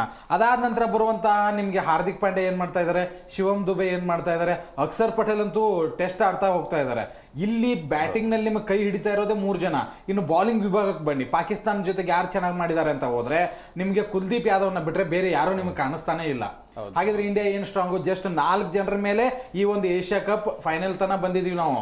ಇಲ್ವೇ ಅಂದ್ರೆ ಇಲ್ವೇ ಇಲ್ಲ. ಅಕಸ್ಮಾತ್ ಅಭಿಷೇಕ್ ಶರ್ಮಾ ಬೇಗನೆ ಔಟ್ ಆದ್ರೆ ಇವ್ರು 160 ತೆಗಿಯೋಕ್ಕೂ ಕೂಡ ತಿನ್ಕಾಡ್ತಾರೆ. ಅಂತ ಒಳ್ಳೆ ಕೆಟ್ಟ ಫಾರ್ಮ್ ನಲ್ಲಿ ಇದ್ದಾರೆ ಇವರು. ಇವತ್ತು ಫಾರ್ಮಿಂಗ್ ಬರ್ಬೋದು ಅಂತ ನನಗಂತ ಫೈನಲ್ ಆಗಿರೋದ್ರಿಂದ ಒಂದು ಕಿಚ್ಚಲ್ಲಿ ಫಾರ್ಮಿಂಗ್ ಬರ್ಬೋದು ಇವತ್ತು. ಎಲ್ಲರೂ ಎಲ್ಲ ಫೇಲ್ಯೂರ್ ಅನ್ನ ಅದೇ ಮೇನ್ ಸೂರ್ಯಕುಮಾರ್ ಯಾವ್ದೋ ಬಂದ್ರೆ ಸಾಕು, ಯಾಕಂದ್ರೆ ಬೇಗ ವಿಕೆಟ್ ಹೋದ್ರು ಕೂಡ ನೆಕ್ಸ್ಟ್ ಬರೋದು ಅವರೇ ಇರೋದ್ರಿಂದಾಗಿ. ಬಟ್ ಪಾಟೀಲ್ ಹೇಳ್ದಾಗೆ ಇಡೀ ಟೀಮ್ನಲ್ಲಿ ನಿಮ್ಗೆಲ್ಲ ಒಳ್ಳೊಳ್ಳೆ ಪ್ಲೇಯರ್ಸ್ ಸಿಗ್ತಾರೆ. ಅದು ಎಲ್ಲಿ ಅಂಕಿಅಂಶ ಅಂತಂದ್ರೆ IPL ಹೌದು, ಇಂಟರ್ನ್ಯಾಷನಲ್ ಅಲ್ಲ. ಇಂಟರ್ನ್ಯಾಷನಲ್ ಅಲ್ಲಿ ಸೂರ್ಯಕುಮಾರ್ ಆಡ್ತಾನೆ ಇಲ್ಲ ಸರ್. ಲಾಸ್ಟ್ ಒಂದು 10 IPL ಗಿಂತ 100 ದಾಟಿಲ್ಲ ಅವರು 10 ಮ್ಯಾಚ್ ಅಲ್ಲಿ. 10 ಮ್ಯಾಚ್ ಅಲ್ಲಿ 100 ದಾಟಿಲ್ಲ, 20 ರನ್ ಅಷ್ಟೇ ಹೊಡೆದಿರೋದೆ. ನನಗನ್ಸಿದ ಮಟ್ಟಿಗೆ ಈ ಎಲ್ಲಾ ಗೆಲ್ಲುವಂತ ಭಾರ ಅಭಿಷೇಕ್ ಶರ್ಮಾ, ತಿಲಕ್ ವರ್ಮಾ, ಸಂಜು ಸ್ಯಾಮ್ಸನ್, ಕುಲ್ದೀಪ್ ಯಾದವ್ ಮೇಲಿದೆ. ನಾನು ಬೂಮ್ರಾ ಹೆಸರು ಹೇಳಲ್ಲ, ಯಾಕಂದ್ರೆ ಇವತ್ತೊಂದಿನ ಲಕ್ ಹಿಡಿಬೇಕು ಅಭಿಷೇಕ್ ಶರ್ಮಾಗೆ, ಇಲ್ಲಾಂದ್ರೆ ಬಹಳ ಕಷ್ಟ ಆಗುತ್ತೆ ಟೀಮ್ ಇಂಡಿಯಾಗೆ. ಅಭಿಷೇಕ್ ಇವತ್ತು ಸ್ವಲ್ಪ ಕೂಲ್ ಆಗಿ 100 ಬರುತ್ತೆ. ಯಾಕಂದ್ರೆ ಏನ್ ಕೂಲ್ ಇಲ್ಲ ಸರ್. ಕೂಲ್ ಮೀನ್ಸ್ ಅಂದ್ರೆ ಇಲ್ಲ ಪಟೇಲ್, 2 ದಿನ 100 ಬಂದಿಲ್ಲ ಸರ್. ಅವ್ರು ಮೊನ್ನೆ ಕೂಡ 100 ಮಾಡ್ಬೋದಿತ್ತು. ಯಾಕೆ ಅಂದ್ರೆ ಅದು ಇವತ್ತಿಗೆ ಇಟ್ಕೊಂಡಿದೆ. ನನ್ನ ಪ್ರಕಾರ ಇವತ್ತು 100 ಬರುತ್ತೆ. ಹೋಪ್ಸ್ ಅಂತ ಸೆಲೆಬ್ರೇಷನ್ ಆದ್ರೆ ಅವರು ಸಾಕಷ್ಟು ಬಾರಿ ಹೇಳಿದ್ದಾರೆ ಸೀನಿಯರ್ ಪ್ಲೇಯರ್ಗಳು ಅವ್ರಿಗೆ ಮಾತಾಡೋ ಸಂದರ್ಭದಲ್ಲಿ ಆಫ್ಟರ್ ಮ್ಯಾಚ್ ಹೇಳ್ತಾರೆ, ನೀವು 60-70 ಆದ್ಮೇಲೆ ಲೂಸ್ ಶಾಟಿಗೆ ಹೋಗಬಾರ್ದು, ಸ್ವಲ್ಪ ನೋಡಿ ಆಡ್ಬೇಕು. ಯಾಕಂದ್ರೆ ಸೇವಾಗ್ ಸಹಿತ ಅವ್ರಿಗೆ ಹೇಳ್ತಾರೆ, ನೀವು 60-70ಕ್ಕೆ ಬಂದಾಗ 100ಗೆ ಅದನ್ನು ಕನ್ವರ್ಟ್ ಮಾಡ್ಕೊಂಡಿಲ್ಲ ಅಂತಂದ್ರೆ ನಿಮ್ಗೆ ಮತ್ತಂತ ಅವಕಾಶ ಬರೋದು ಕಷ್ಟ, ಸಡನ್ ಆಗಿ ಸಿಗಲ್ಲ. ಅಷ್ಟರವರೆಗೆ ನೀವು ಬಂದಿದ್ದೀರಿ ಅಂತಂದ್ರೆ ನಿಮ್ಮ ಆ ಎಫರ್ಟನ್ನು ಕಂಟಿನ್ಯೂ ಮಾಡಬೇಕು, ಅದನ್ನು ಕಾನ್ಸಂಟ್ರೇಟ್ ಮಾಡಿ. ಪಿಚ್ ರಿಪೋರ್ಟ್ ಏನು ಹೇಳುತ್ತೆ ಅಂದ್ರೆ ಕಳೆದ ಪಂದ್ಯ ಆಡಿರುವಂಥ ಅದೇ ಪಿಚ್ ಕೊಡ್ತಾರೆ ಅಥವಾ ಏನಾದರೂ ಪಿಚ್ ಬದಲಾವಣೆ ಆಗುತ್ತದೆ? ಜನರದ್ದು ಆದರೆ ಎಲ್ರಿಗೂ ಒಂದು ಯಕ್ಷ ಪ್ರಶ್ನೆ ಏನು ಅಂತ ಹೇಳಿದ್ರೆ, ಕಳೆದ ಪಂದ್ಯದಲ್ಲಿ ಶ್ರೀಲಂಕಾದ ಮೇಲೆ ಒಂದು ರನ್ಔಟ್, ಥರ್ಡ್ ಅಂಪೈರ್ ರನ್ಔಟ್ ಇತ್ತು ಅಲ್ವ, ಅಲ್ಟ್ರಾದಲ್ಲಿ ಅದು ಏಡ್ಸ್ ಆಗಿರೋ ತೋರಿಸ್ತಾ ಇದೆ, ಆಗಿಲ್ಲ ಅಂತ. ಆದರೂ ಕೂಡ ಅದನ್ನ ರನ್ಔಟ್ ಕೊಡ್ಲಿಲ್ಲ. ಅಂದ್ರೆ ರನ್ಔಟ್ ಮಾಡಿದ್ರು ಬಟ್ ರನ್ಔಟ್ ಕೊಡ್ಲಿಲ್ಲ, ಅದು ರನ್ಔಟ್ ಇಲ್ಲ ಅಂತ ಹೇಳಿ ಸೂಪರ್ ಓವರಲ್ಲಿ. ಅದು ಆ್ಯಕ್ಚುಲಿ ಏನಂತಂದರೆ ಅಂಪೈರ್ ಒಂದ್ಸರಿ ಡಿಸಿಷನ್ ಕೊಟ್ಟ ಮೇಲೆ ನಂತರ ಬಾಲ್ ಡೆಡ್ ಅಂತ ಅರ್ಥ. ಅದು ಔಟ್ ಅಂತ ಕೊಟ್ಟಲಿ, ನಾಟ್ ಔಟ್ ಇದ್ರು ಔಟ್ ಅಂತ ಕೊಟ್ಟ ಮೇಲೆ ಬಾಲ್ ಡೆಡ್. ಅದು ಅಲ್ಲಿಗೆ ಇಲ್ಲಿ ಏನಾಗುತ್ತೆ, ಅರ್ಷದೀಪ್ ಬಾಲಿಂಗ್ ಮಾಡ್ತಾರೆ, ಬಾಲು ಬೀಟ್ ಆಗಿ ವಿಕೆಟ್ ಕೀಪರ್ಗೆ ಹೋಗುತ್ತೆ, ಅವ್ರು ಕ್ಯಾಚ್ ಹಿಡಿತಾರೆ. ಅದು ಬಾಲರ್ಗೆ ಏನನ್ಸುತ್ತೆ, ಅದು ಕ್ಯಾಚ್ ಎಡ್ಜ್ ಆಗಿದೆ ಅಂತ ಫೀಲ್ ಆಗುತ್ತೆ. ಅದು ಬಿದ್ದು ಔಟ್ ಸ್ವಿಂಗ್ ಆಗಿದೆ, ಫುಲ್ ಪಿಚ್ ಬಿದ್ದು ಔಟ್ ಸ್ವಿಂಗ್ ಆಗಿದೆ ಬಾಲು. ಕ್ಯಾಚ್ ಸ್ಯಾಮ್ಸನ್ ಹಿಡಿದಿರ್ತಾರೆ. ಅದು ಸ್ಯಾಮ್ಸನ್ ಅಪೀಲ್ ಮಾಡೋಕ್ಕಿಂತ ಮೊದಲು ಇವರು ಅಪೀಲ್ ಮಾಡಿಬಿಡ್ತಾರೆ, ಯಾರು ಬೌಲರ್ ಅರ್ಷದೀಪ್. ಔಟ್ ಮಾಡಿದ ತಕ್ಷಣ ಇವ್ರ ಕಲ್ಪನೆ ಏನು, ರನ್ಔಟ್ ಆಗಿರೋದನ್ನು ನೋಡಿರಲ್ಲ, ಇವರು ನೇರವಾಗಿ ಮೇನ್ ಅಂಪೈರ್ಗೆ ಅಪೀಲ್ ಮಾಡ್ತಾರೆ. ಮೇನ್ ಅಂಪೈರ್ ಡಿಸಿಷನ್ ಕೊಡ್ತಾರೆ ಔಟ್ ಅಂತೇಳಿ. ಮೇನ್ ಅಂಪೈರ್ ಡಿಸಿಷನ್ ಕೊಡೋದು ಯಾವಾಗಲೂ ಆ ಕಡೆ ನಾಶಕಲ್ಲಿ ರನ್ಔಟ್ ಬಗ್ಗೆ ಅವ್ರು ಕೊಡಲ್ಲ. ಮತ್ತೆ ಅವ್ರು ಯಾಕೆ ಕೊಡಬೇಕಾಗಿತ್ತು? ಎಲ್ಬಿನೋ ಕ್ಯಾಚ್ ಯಾವುದೊಂದು ಇದ್ರ ಮಾತ್ರ ಕೊಡ್ತಾರೆ. ಅಲ್ಲ, ಮೇನ್ ಅಂಪೈರ್ ಯಾಕೆ ಕೊಡಬೇಕಾಗಿತ್ತು? ಮೇನ್ ಅಂಪೈರ್ ಯಾಕೆ ಕೊಟ್ಟಿದ್ರೆ ಬಾಲರ್ ಅಪೀಲ್ ಮಾಡಿದ್ದು ಕ್ಯಾಚಿಗೆ ಅಂತ ಹೇಳಿ. ಅವರು ಕ್ಯಾಚಿಂಗ್ ಅಂತ ಅಂಪೈರ್ ತಿಳ್ಕೊಳ್ಳೋದು ಹಾಗೇನೆ, ಬಾಲರ್ ಅಪೀಲ್ ಮಾಡ್ತಾರೆ ಅಂದ್ರೆ ಕ್ಯಾಚಿಂಗ್ ಅಂತಾನೆ. ಇನ್ ಕೇಸ್ ರನ್ಔಟ್ ಇದ್ರೆ ಅವ್ರು ಲೆಗ್ ಅಂಪೈರಿಗೆ ಮಾಡಬೇಕಿತ್ತು, ಲೆಗ್ ಅಂಪೈರ್ ಆ ಅಪೀಲಿಗೆ ಹೋಗ್ಬೇಕಿತ್ತು. ಇವರಿಲ್ಲಿ ಅಪೀಲ್ ಮಾಡಿದ ತಕ್ಷಣನೇ ಇವ್ರು ಔಟ್ ಕೊಡ್ತಾರೆ. ಅದು ಬಾಲ್ ಡೆಡ್. ಅದು ರನ್ಔಟ್ ಆಗಿ ಮಾಡಲಿ, ವಿಕೆಟ್ ಆದ್ರಾಗಲಿ, ನೆಕ್ಸ್ಟ್ ಅದು ಸಂಬಂಧ ಇಲ್ಲ. ಈಗ ಅಂಪೈರ್ ಒಂದು ಡಿಸಿಷನ್ ಕೊಟ್ಟು ಆ ಸೆಕೆಂಡಿಗೆ ಮುಂದೆ ಏನೋ ಆದ್ರೂ ಕೂಡ ಅದು ಲೆಕ್ಕಕ್ಕಿಲ್ಲ. ಇಲ್ಲೂ ಹಾಗೆ ಆಯಿತು. ಅವರು ಹರ್ಷದೀಪ್ ಅಪೀಲ್ ಮಾಡಿದ ತಕ್ಷಣ ಮೇನ್ ಅಂಪೈರ್ ಔಟ್ ಕೊಟ್ಟರು. ಔಟ್ ಕೊಟ್ಟ ತಕ್ಷಣ ಅವರು ರಿವ್ಯೂಗೆ ಹೋಗ್ತಾರೆ. ಅಂಪೈರ್ ಕೇಳ್ತಾರೆ ಅವ್ರು ಏನು ಇದು ಅಂತೇಳಿ ಔಟ್ ಅಂತ ಕೇಳಿದಾಗ ಅಂಪೈರ್ ಹೇಳ್ತಾರೆ ಕ್ಯಾಚ್ ಔಟ್ ಕೊಟ್ಟಿದ್ದು ಅಂತ ಹೇಳ್ತಾರೆ. ಅವ್ರು ಕ್ಲಿಯರ್ ಮಾಡಲೇಬೇಕಲ್ಲ ಅಲ್ಲಿ. ತಕ್ಷಣ ಅವ್ರು ರಿವ್ಯೂಗೆ ಹೋಗ್ತಾರೆ. ರಿವ್ಯೂಗೆ ಹೋದಾಗ ಅಲ್ಲಿ ಎಡ್ಜ್ ಆಗಿರಲ್ಲ. ಎಡ್ಜ್ ಆಗಿಲ್ಲ ಅಂದ ತಕ್ಷಣ ಅಂಪೈರ್ ಔಟ್ ಕೊಟ್ಟಿದ್ದಾರೆ, ಬಾಲಲ್ಲಿ ಡೆಡ್ ಆಗಿದೆ. ಅವ್ರು ರನ್ಔಟ್ ಮಾಡಿದ್ರು ಸಹಿತ ಅಂಪೈರ್ ಔಟ್ ಕೊಟ್ಟಾಗಿರೋ ಕಾರಣಕ್ಕಾಗಿ ಅವ್ರು ಕ್ರೀಸಿಂದ ಹೊರಗೆ ಬಂದರೂ ಅದು ಲೆಕ್ಕಕ್ಕೆ ಬರಲ್ಲ. ಆ ಕಾರಣಕ್ಕಾಗಿ ಎಲ್ರಿಗೂ ಅದು ಕನ್ಫ್ಯೂಸ್ ಆಯಿತು, ಏನಾಯ್ತು ಅಂತೇಳಿ. ಔಟ್ ಕೊಟ್ಟರು, ರನ್ಔಟಿಗೆ ಕ್ಲಿಯರ್ ಇದ್ರೂ ಔಟ್ ಕೊಟ್ಟಿಲ್ಲ ಯಾಕೆ ಅಂತೇಳಿ. ಬಾಲ್ ಡೆಡ್ ಆದಮೇಲೆ ಔಟ್ ಕೊಟ್ಟಿರೋ ಕಾರಣಕ್ಕಾಗಿ ಆಗಿಲ್ಲ. ಇನ್ ಕೇಸ್ ಹರ್ಷದೀಪ್ ಇಲ್ಲಿ ಮೇನ್ ಅಂಪೈರ್ಗೆ ಅಪೀಲ್ ಮಾಡೋ ಬದಲು ವಿಕೆಟ್ ಕೀಪರಲ್ಲಿ ಹಿಟ್ ಮಾಡಿದ ತಕ್ಷಣ ಲೆಗ್ ಅಂಪೈರ್ ಕಡೆಯಲ್ಲಿ ಅಪೀಲ್ ಮಾಡಿದ್ದಿದ್ರೆ ಅದು ಔಟ್ ಆಗಿರ್ತಿತ್ತು, ಕ್ಲಿಯರ್ ಔಟ್ ಆಗಿರ್ತಿತ್ತು, ರನ್ಔಟ್ ಆಗಿರ್ತಿತ್ತು. ಈ ಕಾರಣಕ್ಕಾಗಿ ಆಗಿರುವಂಥದ್ದು ಎಲ್ರಿಗೂ ಒಂದು ಸ್ವಲ್ಪ ಗೊಂದಲ. ಅದು ಏನಾಯ್ತು ಅಂತೇಳಿ. ಕರೆಕ್ಟ್ ಅಲ್ವ? ಇದೇ ರೀತಿ ಅಂದ್ರೆ ಎಲ್ರಿಗೂ ಡೌಟ್ ಬಂದಿದೆ, ಔಟ್ ಯಾಕೆ ಕೊಟ್ಟಿಲ್ಲ. ಏನು ಅದ ಸಿಂಪಲ್ ಆಗಿ ಹೇಳ್ತೀನಿ ಕೇಳಿ. ಬಾಲ್ ಹಾಕಿದ್ರು, ಬಾಲ್ ಕಟ್ ಆಯ್ತು, ಕಿಪ್ಪರ್ ಹತ್ರ ಹೋಯ್ತು, ಕಟ್ ಆಗಿದೆ ಅಂತ ಭಾವಿಸಿದ್ರು. ಅವರು ಅಪೀಲ್ ಮಾಡಿದ್ರು, ಔಟ್ ಕೊಟ್ರು. ಔಟ್ ಕೊಟ್ಟ ತಕ್ಷಣ ಡೆಡ್. ನೀವು ಆಮೇಲೆ ರನ್ಔಟ್ ಮಾಡಿದ್ರೆ ರನ್ಔಟ್ ಇಲ್ಲ, ಇಷ್ಟೇ. ರನ್ಔಟ್ ಅದನ್ನ ಕೊಡ್ಲಿಲ್ಲ, ನೆಕ್ಸ್ಟ್ ಬಾಲ್ ಬಂದ್ರು, ಮತ್ತೆ ವಿಕೆಟ್ ಹೋಯ್ತು, 2 ರನ್ಗೆ ಲೆಗ್ ಅಂಪೈರ್ ಕೊಡಬಹುದಾಗಿತ್ತಲ್ಲ. ಬಾಲ್ ಡೆಡ್ ಆದ್ಮೇಲೆ ಲೆಗ್ ಅಂಪೈರ್ ಔಟ್ ಕೊಟ್ರು ಅದು ಕನ್ಸಿಡರ್ ಆಗಲ್ಲ. ನಿಮ್ ಬಾಲ್ ನಿಮ್ ಕೈಲಿ ಸೇರಿದ ತಕ್ಷಣ ಬಾಲ್ ಡೆಡ್. ಓಕೆ, ಅದಾದ್ಮೇಲೆ ನೀವು ಹೋಗಿತೀನಿ ಅಂದ್ರೆ ನೋ. ಇದು ಸೂಪರ್ ಓವರ್ ರೂಲ್ಸ್. ಇದು ಇಲ್ಲ ಎನಿ ರೂಲ್ಸ್ ಎಲ್ಲಾ ಕಡೆನೂ ಹಂಗೆ. ಯಾವುದೇ ಸಂದರ್ಭದಲ್ಲಾದ್ರೂ ಅಂಪೈರ್ ಒಂದ್ಸರಿಗೆ ಔಟ್ ಕೊಟ್ಟ ಮೇಲೆ ನೆಕ್ಸ್ಟ್ ಅದು ರನ್ಔಟಿಗೆ ಕನ್ವರ್ಟ್ ಆಗಲ್ಲ. ರನ್ಔಟ್ ಅಂತ ನೀವು ಒಂದೇ ಬಾಲಲ್ಲಿ ಎರಡು ವಿಕೆಟ್ ಹೆಂಗೆ ಕೊಡ್ತೀರಾ? ರನ್ಔಟ್ಗೂ ಅಥವಾ ಇದಕ್ಕೆ ಅದಕ್ಕೂ ಕ್ಲಿಯರ್ ಆಯ್ತು ಅಂತ ಅನ್ಕೋತೀನಿ. ಅದ್ರ ಜೊತೆಗೆ ಬಹಳ ನಿಮಗೆ ಕ್ಲಿಯರ್ ಆಯ್ತಾ? ನಿಮಗೆ ಕ್ಲಿಯರ್ ಆಯ್ತಾ? Very easy. Wicket keeper catch ಹಿಡಿದಿದ್ದಾರೆ ಅಂತ ಭಾವಿಸಿ ಬೌಲರ್ ಅಪೀಲ್ ಮಾಡಿದ್ದಾರೆ, ಅದು ನಾಟ್ ಔಟ್. ಬಟ್ ಆ ಸೆಕೆಂಡ್ ಈಗ ಪ್ರಮುಖವಾಗಿ ಭಾರತದ 11 ಆಟಗಾರರನ್ನು ನೋಡ್ತಾ ಹೋಗೋಣ, ಸಮಯ ಇಲ್ಲ. ಸೊ ಹಂಗಾಗಿ ಕ್ವಿಕ್ ಆಗಿ ಇವತ್ತಿನ ಪಂದ್ಯದಲ್ಲಿ 11 ಆಟಗಾರರು ಯಾರೆಲ್ಲ ಇರಬಹುದು, ಟೀಮ್ ಇಂಡಿಯಾ ಕಡೆಯಿಂದ ಏನಾದರೂ ಬದಲಾವಣೆ ಇರುತ್ತಾ ಅಥವಾ ಈ ಹಿಂದೆ ಆಡಿರುವಂಥ ಪ್ಲೇಯಿಂಗ್ ಲೆವೆನ್ ಅದೇ ಇರುತ್ತಾ ಅಂತೇಳಿ ಕ್ವಿಕ್ ಆಗಿ ನೋಡ್ತಾ ಹೋಗೋಣ. ಭಾರತದ 11 ಆಟಗಾರರು. ಎಸ್ ಪಾಟೀಲೆ, ಹೆಚ್ಚಿನ ಬದಲಾವಣೆ ಅಂತೂ ಖಂಡಿತವಾಗ್ಲೂ ಹೋಗಲ್ಲ. ನಾವು ಅದೇ ಹಳೆ ಟೀಮೇ ಇರುತ್ತೆ ಅಂತ ಭಾವಿಸಿರ್ತೀವಿ. ಅಭಿಷೇಕ್ ಶರ್ಮಾ, ಶುಭ್ಮನ್ ಗಿಲ್ ಓಪನಿಂಗ್ ಮಾಡ್ತಾರೆ. ಅದರ ನಂತರ as A captain Suryakumar Yadav ಖಂಡಿತವಾಗ್ಲೂ ಇದ್ದೇ ಇರ್ತಾರೆ. ತಿಲಕ್ ವರ್ಮಾ ಒಳ್ಳೆ ಫಾರ್ಮಲ್ಲಿ ಇದ್ದಾರೆ, ಚೇಂಜ್ ಮಾಡೋ ಅವಶ್ಯಕತೆ ಇಲ್ಲ. ಸಂಜು ಸ್ಯಾಮ್ಸನ್ ಕೂಡ ಕಳೆದ ಪಂದ್ಯದಲ್ಲಿ ತುಂಬ ಚೆನ್ನಾಗಿ ಆಡಿದರು. ಇಲ್ಲಿ ಶಿವಮ್ ದುಬೆ ಒಂದು ಸ್ವಲ್ಪ ನನಗೆ ಅವ್ರನ್ನ ಆಡಿಸ್ಬೇಕಾ ಅಥವಾ ಹರ್ಷದೀಪ್ ಆಡಿಸ್ಬೇಕಾ ಅನ್ನುವಂಥದ್ದು ಒಂದು ಸ್ವಲ್ಪ ಇದೆ. ಹರ್ಷದೀಪ್ ಬಂದರೆ ನನ್ನ ಪ್ರಕಾರ ಬೆಸ್ಟು ಅಂತ ಅನ್ಕೋತೀನಿ. ಹಾರ್ದಿಕ್ ಪಾಂಡ್ಯ ಆಲ್ರೌಂಡರ್ ಸಖತ್ತಾಗಿ ಬ್ಯಾಟಿಂಗ್ನ ಮಾಡಬೇಕು, ಇವತ್ತಾದರೂ ನೋಡಬೇಕು. ಅಕ್ಷರ್ ಪಟೇಲ್ ಹೇಳ್ಕೊಳ್ಳುವಂಥ ಪ್ರದರ್ಶನ ಇಲ್ಲ. As a bowler okay. Kuldeep Yadav 100% ಇವತ್ತು ಪಾಕಿಸ್ತಾನವನ್ನು ಆ ಬುಡ ಮೇಲ್ ಮಾಡುವಂಥ ಆಟಗಾರ ಖಂಡಿತವಾಗ್ಲೂ ಅವರು ಇರ್ತಾರೆ. ಬೂಮ್ರಾ ಇರ್ತಾರೆ, ಬಟ್ ಬಹಳ ದುಬಾರಿ ಆಗಿದ್ದಾರೆ ಪಾಕಿಸ್ತಾನದ ವಿರುದ್ಧ. ಬಟ್ ನೋಡ್ಬೇಕು ಇವತ್ತು ವರುಣ್ ಚಕ್ರವರ್ತಿ ಅದೇ ಆ ಒಂದು ಚಾರ್ಮ್ನ ಇಟ್ಕೊಂಡು ಬರ್ತಾ ಇದ್ದಾರೆ. ಬಾಲಿಂಗ್ನಲ್ಲಿ ನನಗೇನು ದೊಡ್ಡ ಸಮಸ್ಯೆಗಳು ಏನು ಕಾಣಿಸ್ತಾ ಇಲ್ಲ. ಕುಲ್ದೀಪ್ ಯಾದವ್, ವರುಣ್ ಚಕ್ರವರ್ತಿ, ಜಸ್ಪ್ರೀತ್ ಬೂಮ್ರಾ, ಆಮೇಲೆ ಅಕ್ಷರ್ ಪಟೇಲ್ ಇವರೆಲ್ಲ ತಮ್ಮ ಇದನ್ನು ಮಾಡ್ತಾ ಇದ್ದಾರೆ. ಬಟ್ ಬ್ಯಾಟಿಂಗ್ನಲ್ಲಿ ಒಂದು ಸ್ವಲ್ಪ ಗಿಲ್ಲು, ಸೂರ್ಯಕುಮಾರು, ಶಿವಮ್ ದುಬೆ, ಹಾರ್ದಿಕ್ ಪಾಂಡ್ಯ, ಅಕ್ಷರ್ ಪಟೇಲ್ ಒಂದು ಸ್ವಲ್ಪ ನೋಡ್ಕೊಂಡು ಆಡ್ಬೇಕು ಇವತ್ತು. ಏನಿಸುತ್ತೆ ಜನಾರ್ದನ್ ಸೇಮ್ ಟೀಮೇ ಬರುತ್ತೆ ಅಂತ ನನ್ನ ಫೀಲು. ಇನ್ ಕೇಸ್ ಅವ್ರು ಹೇಳ್ದಾಗೆ ಚೇಂಜ್ ಮಾಡೋದಿದ್ರೆ ಒಂದೇ ಪ್ಲೇಸ್ ಕಾಣಿಸ್ತಾ ಇರೋದು ನಮಗೆ, ದುಬೆ. ಇನ್ ಕೇಸ್ ಚೇಂಜ್ ಮಾಡಲೇಬೇಕು ಅಂತ ಅನ್ಸಿದ್ರೆ ಮೇ ಬಿ ಮಾಡಲ್ಲ. ಯಾಕಂದರೆ ಒಂದು ಇದನ್ನು ನೋಡಿದ್ರೆ ಅಂತಾರಾಷ್ಟ್ರೀಯ T20ಯಲ್ಲಿ ಶಿವಮ್ ದುಬೆ ಆಡಿರುವಂಥ ಯಾವ ಪಂದ್ಯನೂ ನಾವು ಸೋತಿಲ್ಲ. ಹಾಗಾಗಿ ಲಕ್ಕಿ ಮ್ಯಾನ್ ಅಂತ ಅವ್ರು ನಿಂತ್ಕೋಬಹುದು. ಬೌಲಿಂಗು ಚೆನ್ನಾಗಿ ಮಾಡ್ತಾರೆ, ಬೌಲಿಂಗು ಬ್ಯಾಟಿಂಗು ಎಲ್ಲದೂ ಚೆನ್ನಾಗೇ ಇದೆ, ಬಟ್ ಬಂದಿಲ್ಲ ಆ ಒಂದು ಪ್ರದರ್ಶನ, ಚಾನ್ಸ್ ಕೊಟ್ಟಿಲ್ಲ. ಚೆನ್ನಾಗಿ ಪರ್ಫಾರ್ಮ್ ಮಾಡಿ ಫೈನಲ್ ನಲ್ಲಿ ನೀವು ಲಕ್ಕಿ ಅಂತ ಹೇಳಿ ಆಡಿಸ್ಬೇಕಾ? ಕನ್ಸಿಡರ್ ಮಾಡ್ತಾರೆ ಪಾಟೀಲ್. ಈಗ ಅದೇ ಬೇರೆಯವ್ರಿಗೆ ಚಾನ್ಸ್ ಕೊಟ್ಟೆ ಅವ್ರು ಫೇಲ್ ಆದ್ರೆ ಏನು ಮಾಡೋದು? ನನಗೆ ಅನ್ಸುತ್ತಪ್ಪ ಶಿವಮ್ ದುಬೆನ್ 2011ರಲ್ಲಿ ಶ್ರೀಶಾಂತ್ ಅಂತಂದಾಗ ಅದನ್ನೇ ಹೇಳ್ತಾ ಇದ್ರು ಎಲ್ಲರೂ ಕೂಡ. ಆ ಲಕ್ಕಿ ಹ್ಯಾಂಡ್ ಅದು ಅಲ್ಲಿ ಕ್ಯಾಚ್ ಹಿಡಿದು ನಮಗೆ T20 ವರ್ಲ್ಡ್ ಕಪ್ ಬಂದಿತ್ತು ಅಂತ ಅವ್ರನ್ನೇ 11 ಬಳಗಕ್ಕೆ ಸೇರಿಸ್ಕೊಂಡ್ರು ಕೂಡ ಅವತ್ತ ಸರಿಯಾಗಿ ಚಚ್ಚಿದ್ರು ದಿಲ್ಶನ್ ಅವರಿಗೆ, ಆದ್ರೂ ಕೂಡ ನಾವು ಗೆದ್ದಿವಿ. ಬಟ್ ಈ ತಂಡ ನೋಡ್ತಾ ಹೋದ್ರೆ ಹೇಮು, ಇದು ಪಟ್ಟಿಲಿ ನಮಗೆ ಜನಾರ್ದನ್ ಸರ್ ಹೇಳಿದಂಗೆ 8ರವರೆಗೂ ಅದ್ಭುತ ನೇಮ್ಗಳು, ಅದ್ಭುತ IPL ಇತಿಹಾಸ, ಈ ಬಾರಿ ಅದ್ಭುತ ಫಾರ್ಮ್ ಕೂಡ ಅದು. ಈ ನಮ್ಗೆ ಏಷ್ಯಾ ಕಪ್ ಅಂತ ಬಂದಾಗ ಈ ತಿಲಕ್ ವರ್ಮಾ ಬಿಟ್ರೆ ದುಬೆ ಇರ್ಬೋದು, ಹಾರ್ದಿಕ್, ಅಕ್ಷರ್ ಪಟೇಲ್ ಇವರು ಒಂದು ಬ್ಯಾಟಲ್ಲಿ ರನ್ಸ್ ಬಂದಿಲ್ಲ, ಬೌಲಿಂಗಲ್ಲಿ ಕೊಡುಗೆ ಕೊಟ್ಟಾರೆ. ಈ ಮೇ ಬಿ ಇದೊಂದು ಚೇಂಜಸ್ ಅವ್ರು ಮಾಡ್ಕೋಬೇಕು. ಜೊತೆಗೆ ಒಂದು ಫೀಲ್ಡಿಂಗಲ್ಲಿ ಒಂದು ಸ್ವಲ್ಪ ಭದ್ರ ಆದರೆ ವರುಣ್ ಚಕ್ರವರ್ತಿ ಬೌಲಿಂಗ್ ಚೆನ್ನಾಗಿದೆ, ಕುಲ್ದೀಪ್ ಯಾದವ್ ಕಮಾಲ್ ಮಾಡೇ ಮಾಡ್ತಾರೆ. ಬೂಮ್ರಾ ಜನಾರ್ದನ್ ಸರ್ ಹೇಳಿದಾಗ ಅವ್ರು ಬದಲಾವಣೆ ಇವತ್ತು 100% ಮಾಡ್ಕೋತಾರೆ. ಯಾಕಂದ್ರೆ ಅವ್ರಿಗೆ ದೊಡ್ಡ ಹೆಸರಿದೆ. ಯಾರೋ ಬಾಲಂಗೋಚಿಗಳು ಹೊಡಿತಾರೆ ಅಂದಾಗ ನಾನು ಚೇಂಜ್ ಆಗಬೇಕು ಅನ್ನೋದು ಅವ್ರ ಮೈಂಡಲ್ಲಿ ಬಂದಿರುತ್ತೆ. ಇವತ್ತು ಬದಲಾವಣೆ ಆಗುತ್ತೆ. ಯಾರ್ಕರ್ ಲೆಂತ್ ಶಾರ್ಟ್ ಲೆಂತ್ ಆಗ್ತಾ ಇದೆ, ಇಲ್ಲ ಫುಲ್ ಟಾಸ್ ಆಗ್ತಾ ಇದೆ, ಅದು ಮಿಸ್ ಆಗ್ತಾ ಇದೆ ಅವರಿಗೆ. ಯಾರ್ಕರ್ ಮಿಸ್ ಆಗ್ತಾ ಇದೆ. ಇದು ಭಾರತ ತಂಡ ಆಯಿತು. ಇನ್ನು ಪಾಕಿಸ್ತಾನ, ಭಾರತದ ವಿರುದ್ಧ ಪಾಕಿಸ್ತಾನದ 11 ಆಟಗಾರರು ಯಾವ ರೀತಿಯಾಗಿ ಇರಬಹುದು ಅಂತೇಳಿ ಅವ್ರ ಕಡೆಯಿಂದಲೂ ಕೂಡ ಸಾಕಷ್ಟು ಗೊಂದಲಗಳು ಇದಾವೆ. ಅಲ್ಲಿ ಈ ಒಂದು 100% ಇರತ್ತೆ. ಅವ್ರೇನ್ ಬದಲಾವಣೆ ಮಾಡ್ತಾ ಇಲ್ಲ ಇಲ್ಲಿ. ಒಂದು ಸೈ ಮಹಬೂಬ್ ಅದ್ಭುತವಾಗಿ ಮಾತಾಡ್ತಾರೆ, ಅದ್ಭುತವಾಗಿ ಬೌಲಿಂಗ್ ಮಾಡ್ತಾರೆ, ಬ್ಯಾಟಿಂಗ್ ಮಾಡ್ತಾ ಇಲ್ಲ. ನಾವು ಹೊಡಿತೀನಿ ಅಂತ ಹೇಳಿ ಬಂದ್ರು, ಅವ್ರು ಬುಮ್ರಾಗೇನೋ ಒಂದು 4 ಹೊಡೆದಿರ್ಬೋದು, ಅದಾದ್ಮೇಲೆ ಇವ್ರ ಬ್ಯಾಟಿಂಗ್ ಕೂಡ ಸದ್ ಮಾಡಿಲ್ಲ. ಇನ್ನು ಫರಾನ್ ಎಲ್ಲರೂ ಮ್ಯಾಚಲ್ಲೂ ಕೂಡ, ಅದು ಓನ್ಲಿ ಇಂಡಿಯಾ ಅಂತಲ್ಲ ಬೇರೆ ಟೀಮ್ ಅಲ್ಲೂ ಕೂಡ ಚೆನ್ನಾಗಿ ಆಡಿದ್ದಾರೆ. ಇನ್ನು ಮೊಹಮ್ಮದ್ ಹ್ಯಾರಿಸು ಮೊನ್ನೆ ಇವ್ರ ಮೇಲೆ, ಯಾಕಂದ್ರೆ ಬಾಂಗ್ಲಾ ಮೇಲೆ ಒಂದು ಸ್ವಲ್ಪ ಬ್ಯಾಟಿಂಗ್ ಮಾಡಿದ್ರು, ಅದು ಹೊರತುಪಡಿಸಿದ್ರೆ ಮಧ್ಯಮ ಕ್ರಮಾಂಕ ಅವ್ರದ್ದು ಕುಸಿತನೇ ಆಗಿರೋದು. ಇನ್ನ ಕ್ಯಾಪ್ಟನ್ ಅಂತ ಬಂದ್ರು ಕೂಡ ಸಲ್ಮಾನ್ ಆಗಾ ಬಂದ್ರು ಕೂಡ ಅಷ್ಟೇ, ಹಸನ್ ನವಾಜ್ ಅಷ್ಟೇ, ಸೀನಿಯರ್ಸ್ ಇವರೆಲ್ಲ ಆಲ್ರೌಂಡರೇ ಬರ್ತಾರೆ. ಮೊಹಮ್ಮದ್ ನವಾಜು ಹಾಗೇನೆ ಫೈಮ್ ಅಶ್ರಫ್ ವರೆಗೂ ಇವ್ರು 3 ಜನ ಬೌಲಿಂಗ್ ಮತ್ತೆ ಬ್ಯಾಟಿಂಗ್ ಆಲ್ರೌಂಡರ್ಸ್ ಇವರು. ಆದ್ರೂ ಕೂಡ ಅಂಥದ್ದೊಂದು ಕೊಡುಗೆ ಕೊಡ್ತಾ ಇಲ್ಲ. ಇವರ ಸ್ಥಾನವನ್ನ ಶಾಹಿದ್ ಅಫ್ರಿದಿ ತಗೊಂಡಾರೆ. ಅವ್ರನ್ನ ಇನ್ನು ಆಲ್ರೌಂಡರ್ ಕೋಟಕ್ಕೆ ಸೇರಿಸ್ಕೋಬಹುದು. ಎಲ್ಲ ಮ್ಯಾಚ್ಗಳಲ್ಲೂ ತುಂಬಾ ಚೆನ್ನಾಗಿ ಆಡಿದ್ದಾರೆ. ಇನ್ನು ಅಬ್ರಾರ್ ಅಹಮದ್ ಕೂಡ ಒಳ್ಳೆ ಬೌಲಿಂಗು. ಅವ್ರಿಗೆ ಈಗಾಗ್ಲೇನೆ ಲಂಕಾ ಬೌಲರ್ಗಳು ಕೂಡ ಅವ್ರ ಮೇಲೆ ಪ್ರಹಾರ ನಡೆಸಿದ್ದಾರೆ. ಅವ್ರಿಗೊಂದು ಟೀಕೆ, ಅವ್ರ ಮೇಲೆ ಒಂದು ಸ್ವಲ್ಪ ನಮ್ಗೆ ಇದನ್ನೆಲ್ಲ ಮಾಡಿದ್ದಾರೆ. ಹಾಗಾಗಿ ಅವ್ರು ಬೌಲಿಂಗ್ ಅಂತ ವಿಚಾರಕ್ಕೆ ಬಂದಾಗ ತುಂಬ ಚೆನ್ನಾಗಿ ಬೌಲಿಂಗ್ ಮಾಡೋರೆ. ಇದಕ್ಕೆ ಒಂದು ಆ್ಯಡ್ ಆನ್ ಆಗ್ಬೋದು ಶಾಹಿನ್ ಇವರು, ಯಾಕಂದರೆ ಇಲ್ಲಿ ಹ್ಯಾರಿಸ್ ರಫ್ ಇಲ್ಲ, ರಫ್ ಬದಲಾವಣೆ ಆಗೇ ಆಗುತ್ತೆ. ಯಾಕಂದರೆ 2-3 ಮ್ಯಾಚಲ್ಲಿ ಆಡಿಸಿದ್ದಾರೆ. ಮೇ ಬಿ ಅವ್ರನ್ನ ಆಡಿಸ್ಕೋಬೋದು ಅಂತ ನಂಗೆ ಅನ್ಸುತ್ತೆ ಪಾಟೀಲ್. ಏನಂದ್ರೆ ಇವ್ರ ಬ್ಯಾಟಿಂಗ್ ಏನು ಇಲ್ವೇ ಇಲ್ಲ. ಈ ಕಡೆ ಏನ್ ಬಲಗಡೆ ಪರಾನ್ ಒಬ್ಬನ ಒಬ್ಬನ್ ಬಿಟ್ರೆ ಈ ಉಳ್ದವ್ರ 5 ಜನ ಇದಾರಲ್ಲ, ಈ ಬಾಲ್ ಹಿಡಿಯಕ್ ಕೂತ್ಕೋತಾರಲ್ಲ ಬೌಂಡ್ರಿ ಹೊಡೆದ್ಮೇಲೆ, ಆ ಹುಡುಗರು ಬಾಲ್ ಬಾಯ್ ಕಿಂತನೂ ಕೆಟ್ಟದಾಗ ಆಡ್ತಾ ಇದಾರೆ ಇವರು.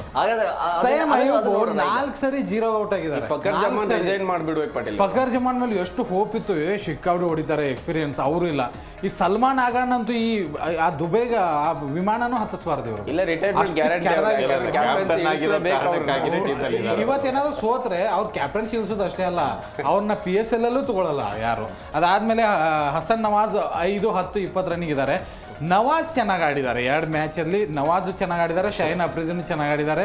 ಬ್ಯಾಟಿಂಗ್ನಲ್ಲಿ ಹೇಳ್ತಾ ಇರೋದು ನಾನು, ಬಾಲಿಂಗ್ನಲ್ಲಿ ಅಲ್ಲ, ಬ್ಯಾಟಿಂಗ್ನಲ್ಲಿ ಅವ್ರಿಬ್ರು ಚೆನ್ನಾಗಿ ಆಡಿದ್ದಾರೆ. ಇನ್ನು ಬಾಲಿಂಗ್ ಅಂತ ಬಂದ್ರೆ ಲಾಸ್ಟ್ ಮ್ಯಾಚಿಗೆ ಹೋಲಿಸ್ಕೊಂಡ್ರೆ, ಯಾಕಂದ್ರೆ ಬಾಂಗ್ಲಾದೇಶ ಹೇಳಿರುವಂತದ್ದು ಫೈನಲ್ ಯಾರೇ ಬಂದ್ರು ಕೂಡ ನಾವು ಸೋಲಿಸ್ತೀವಿ ಅಂತ ಅವರೇ ಸ್ಟೇಟ್ಮೆಂಟ್ ಕೊಟ್ಟಿರೋದು. ಯಾರೇ ಬಂದ್ರೆ ಸೋಲಿಸ್ತಾರೆ, ಬಟ್ ಭಾರತ ಬಂದ್ರೆ ಸೋಲ್ಸೋದು ಕಷ್ಟ. ಇವ್ರು ಸೋಲ್ಸೋದು ಯಾರನ್ನ? ಈ ಐರ್ಲೆಂಡ್, ಬಾಂಗ್ಲಾದೇಶ, ಓಮನ್ ಇವ್ರನ್ನೆಲ್ಲ ಸೋಲಿಸ್ತಾರೆ. ಹಾಗಾದ್ರೆ ಭಾರತದ ಪ್ರಮುಖ ಆಟಗಾರರು ಅಂದ್ರೆ ಇವತ್ತು ಯಾರೆಲ್ಲ ಚೆನ್ನಾಗಿ ಆಡಬಹುದು ಭಾರತದ ಕಡೆಯಿಂದ, ಅದನ್ನು ಕೂಡ ಕ್ವಿಕ್ ಆಗಿ ನೋಡ್ತಾ ಹೋಗೋಣ.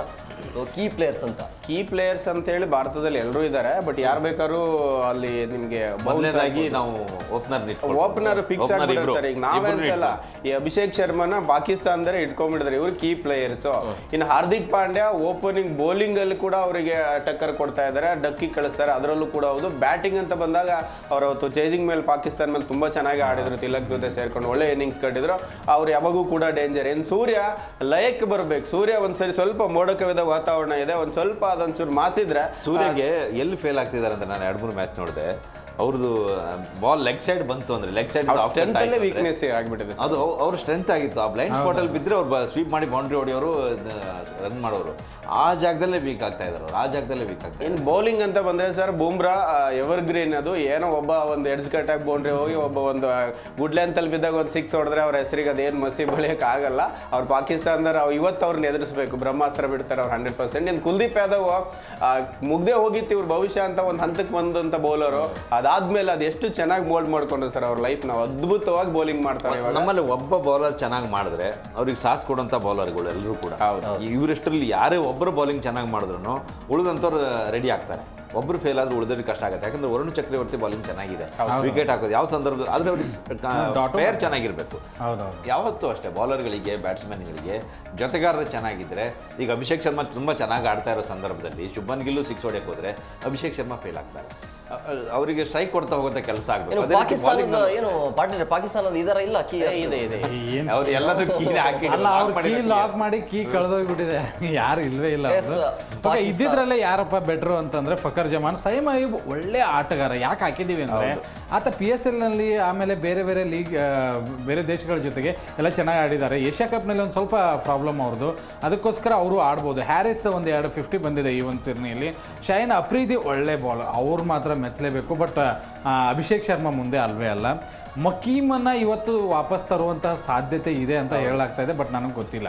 ಅಬ್ರಾರ್ ಅಹಮದ್ ಒಳ್ಳೆ ಸ್ಪಿನ್ ಅಟ್ಯಾಕು. ನನಗೆ ಓಕೆ, ಭಾರತ ಹೋಲಿಸ್ಕೊಂಡ್ರೆ ಈ ಒಂದು ಪಾಕಿಸ್ತಾನದ ಪ್ರಮುಖ ಆಟಗಾರರಿದಾರಲ್ಲ ಡಮ್ಮಿ ಅನ್ಸುತ್ತೆ. ಅಯ್ಯೂಬ್ 4 ಓವರ್ ಬೌಲಿಂಗ್ ತುಂಬಾ ಚೆನ್ನಾಗಿ ಮಾಡ್ತಾರೆ. ಕನ್ವರ್ಟ್ ಆಗ್ಬಿಟ್ಟಿದ್ದಾರೆ. ಸುಮ್ಮನೆ ಅವ್ರನ್ನ ಈ ಕಡೆ ಹಾಕಿ. ಅಭಿಷೇಕ್ ಕೂಡ ಹಂಗೆ ಇದಾರೆ ಸರ್, ಬಳಸ್ಕೋಬಹುದು ನಾವು. ಅಲ್ಲ, ಸೆಹ್ವಾಗ್ ಬಾಲಿಂಗ್ ಅಂತ ಬಂದವರು, ಈಗ ಸನತ್ ಜಯಸೂರ್ಯ ಬಾಲಿಂಗ್ ಅಂತ ಸೆಲೆಕ್ಟ್ ಆದವರು. ಇವರೆಲ್ಲ ಟೀಮಿಗೆ ಬರುವಾಗ ಬೌಲರ್ ಅಂತ ಸೆಲೆಕ್ಟ್ ಆಗಿ ಆಮೇಲೆ ಓಪನಿಂಗ್ ಆದವರು. ಬ್ಯಾಟ್ಸ್ಮನ್ ಅಂತ ಬಂದು ಈಗ ಬೌಲರ್ ಟರ್ನ್ ಆಗ್ತಾ ಇದೆ. ಶೈನ್ ಅಫ್ರಿದಿ ಬ್ಯಾಟಿಂಗ್ ಆಡ್ತಾರೆ. ಅವ್ರದೇ ಅವ್ರ ಟೀಮಲ್ಲಿ ನೋಡಿ, ಈಗ ಶೈನ್ ಅಫ್ರಿದಿನೇ ಜಾಸ್ತಿ ಬ್ಯಾಟಿಂಗ್ ಮಾಡ್ತಾ ಇರೋದು. ನವಾಜು ಶೈನ್ ಅಫ್ರಿದಿ ಒಂದು 11 ಇಂದ ಮೊದಲು ಕಳಿಸ್ಬಿಡೋಣ ಸರ್ ನಾವು. 11 ಮೊದಲು, ಆಮೇಲೆ 10. ಅಲ್ಲ, ಒಂದು 60-65 ರನ್ನಿಗೆ 5 ವಿಕೆಟ್ 6 ವಿಕೆಟ್ ಹೋಯ್ತು ಅಂದ್ರೆ ಶೈನ್ ಅಫ್ರಿದಿ ಬಂತ ಅಂತಂದ್ರೆ ಒಂದು 25 ರನ್ ಸೇರಿಸ್ತಾನೆ ಶೈನ್ ಅಫ್ರಿದಿ. ಅಂದ್ರೆ ಅವರಲ್ಲಿ ಒಂದು ಹೋಪ್ಸ್ ಅಂದ್ರೆ ಎಷ್ಟೇ ಇಲ್ಲ, ಏನೇ ಇಲ್ಲ ಅಂತಂದ್ರೂ ಅಫ್ರಿದಿ ಬಂದ್ರೆ ಒಂದು 25 ರನ್ ಬರುತ್ತೆ ಅನ್ನೋದೊಂದು ಬ್ಯಾಟಿಂಗ್ ನಲ್ಲಿ. ಆ ಮಟ್ಟಕ್ಕೆ ಆಗೋಗಿದವ್ರು. ಒಂದು ಸಣ್ಣ ಸ್ಕೋರ್ ಆದ್ರೂ ಅಫ್ರಿದಿ ಕಡೆಯಿಂದ ಬರುತ್ತೆ. ಭಯ ಇಲ್ಲ, ಅವ್ರ ಕಾನ್ಫಿಡೆನ್ಸ್ ಮೇಲೆ ಅವ್ರದ್ದು ತುಂಬಾ. ಅವ್ರು 70 ರನ್ ನೋಡಿದ್ರೆ ಶೈನ್ ಅಫ್ರಿದಿ ಒಂದು 20 ರನ್ ಮಾಡಿ 100 ರನ್ ದಾಟಿಸ್ಕೊಡ್ತಾರೆ. ಇವತ್ತಂತೂ ಪಕ್ಕ 100 ಅಂತೂ ಹೊಡಿತಾರೆ. ಅಲ್ಲ, ಅವ್ರ ಕಡೆಯಿಂದ ಪ್ಲಾನ್ ಇರೋದು ಅಭಿಷೇಕ್ನ ಹೆಂಗ್ ಔಟ್ ಮಾಡಬೇಕು ಅನ್ನೋದ್ರ ಬಗ್ಗೆ ಪ್ಲಾನ್ ಮಾಡ್ಕೊಂಡೇ ಬಂದಿರ್ತಾರೆ. ಅವರು ಯಾವ ದೇವಸ್ಥಾನಕ್ಕೆ ಹೋಗಿ ಅಭಿಷೇಕ ಮಾಡಿದ್ರು ಈ ಅಭಿಷೇಕನ ವಿಕೆಟ್ ತೆಗಿಯಕ್ಕಾಗಲ್ಲ. ಹೋಗಿ ಅವರು ಒಂದೇನು ಅಂದ್ರೆ, ಅಭಿಷೇಕು ಈಗ ಲಾಸ್ಟ್ 3 ಮ್ಯಾಚ್ ನೋಡಿ ನೀವು, ಬಾಂಗ್ಲಾ ಜೊತೆಗೆ, ಅದ್ರ ಜೊತೆಗೆ ಶ್ರೀಲಂಕಾ ಮತ್ತು ಪಾಕಿಸ್ತಾನ 3 ಮ್ಯಾಚಲ್ಲೂ 50 ಬಂದಿದೆ. ಲೀಗಲ್ಲಿ ಅಲ್ಲಿಯೂ ಕೂಡ 30+ ರನ್ ಬರ್ತಾನೆ ಇದೆ.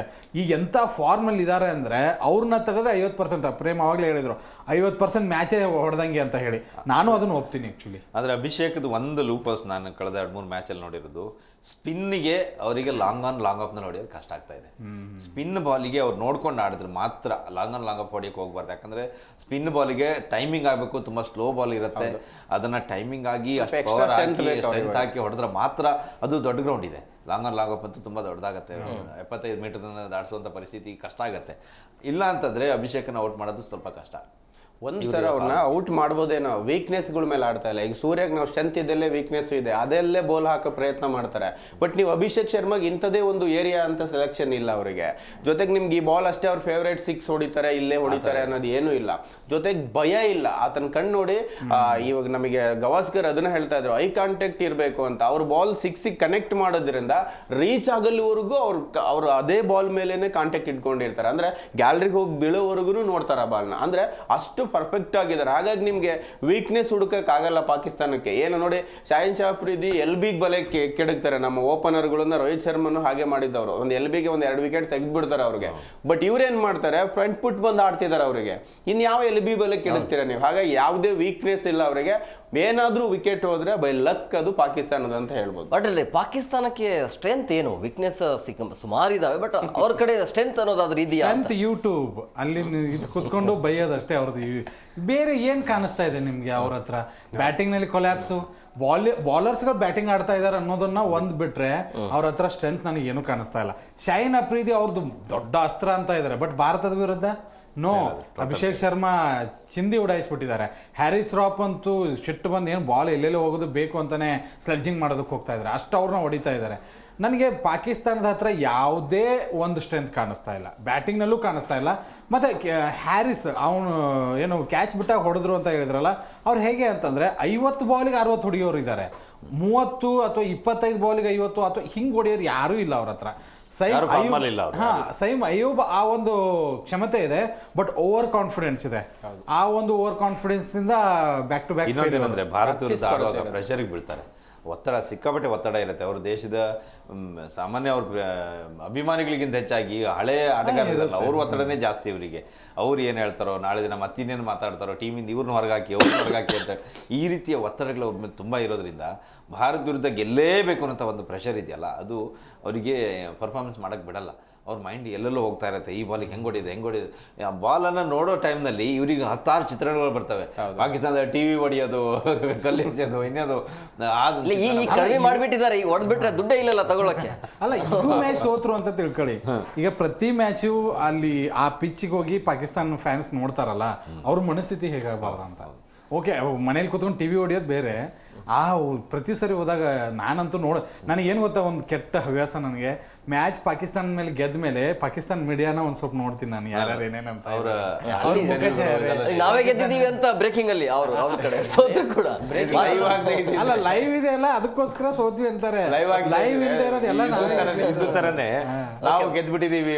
ಭಾರತದ 11 ಜನರನ್ನು ಔಟ್ ಮಾಡಿದೀವಿ. ಗೊತ್ತಲ್ಲ, 11 ಅಲ್ಲ, ಅಂಪೈರ್ನ ಸಹಿತ 12 ಜನರನ್ನು. ಪ್ರಮುಖವಾಗಿ ಭಾರತ ಮತ್ತೆ ಪಾಕಿಸ್ತಾನ ಇವತ್ತು ಫೈನಲ್ ಪಂದ್ಯ ಇರೋದ್ರಿಂದಾಗಿ ಇಡೀ ದೇಶದಾದ್ಯಂತ ಸಂಭ್ರಮಾಚರಣೆ ಜೋರಾಗಿ ನಡೀತಾ ಇದೆ. ಪಾಟೀಲ್, ನೀವು ಹೇಳಿದ್ರಿ ಆಗ್ಲೇ ಪಾಕಿಸ್ತಾನ ಕಡೆಯಿಂದ ಯಾವ್ದು ಸ್ಟ್ರೆಂತ್ ಇಲ್ಲ ಅಂತ. ಬಟ್ ನನಗನ್ನಿಸ್ತದೆ ಅವ್ರ ಬಾಲಿಂಗೇ ಸ್ಟ್ರೆಂತ್. ಸೊ ಹಂಗಾಗಿ ಇವತ್ತು ಒಂದು ವೇಳೆ ಅವರು ಟಾಸ್ ಗೆದ್ರೆ ಬಾಲಿಂಗೇ ತಗೋತಾರ ಅಥವಾ ಬ್ಯಾಟಿಂಗ್ ತಗೋತಾರೆ. ಯಾಕಂದ್ರೆ ಬ್ಯಾಟಿಂಗ್ ಅಲ್ಲಿ ಚೇಂಜ್ ಮಾಡೋಕ್ಕಂತೂ ಆಗಲ್ಲ ಅವರಿಗೆ.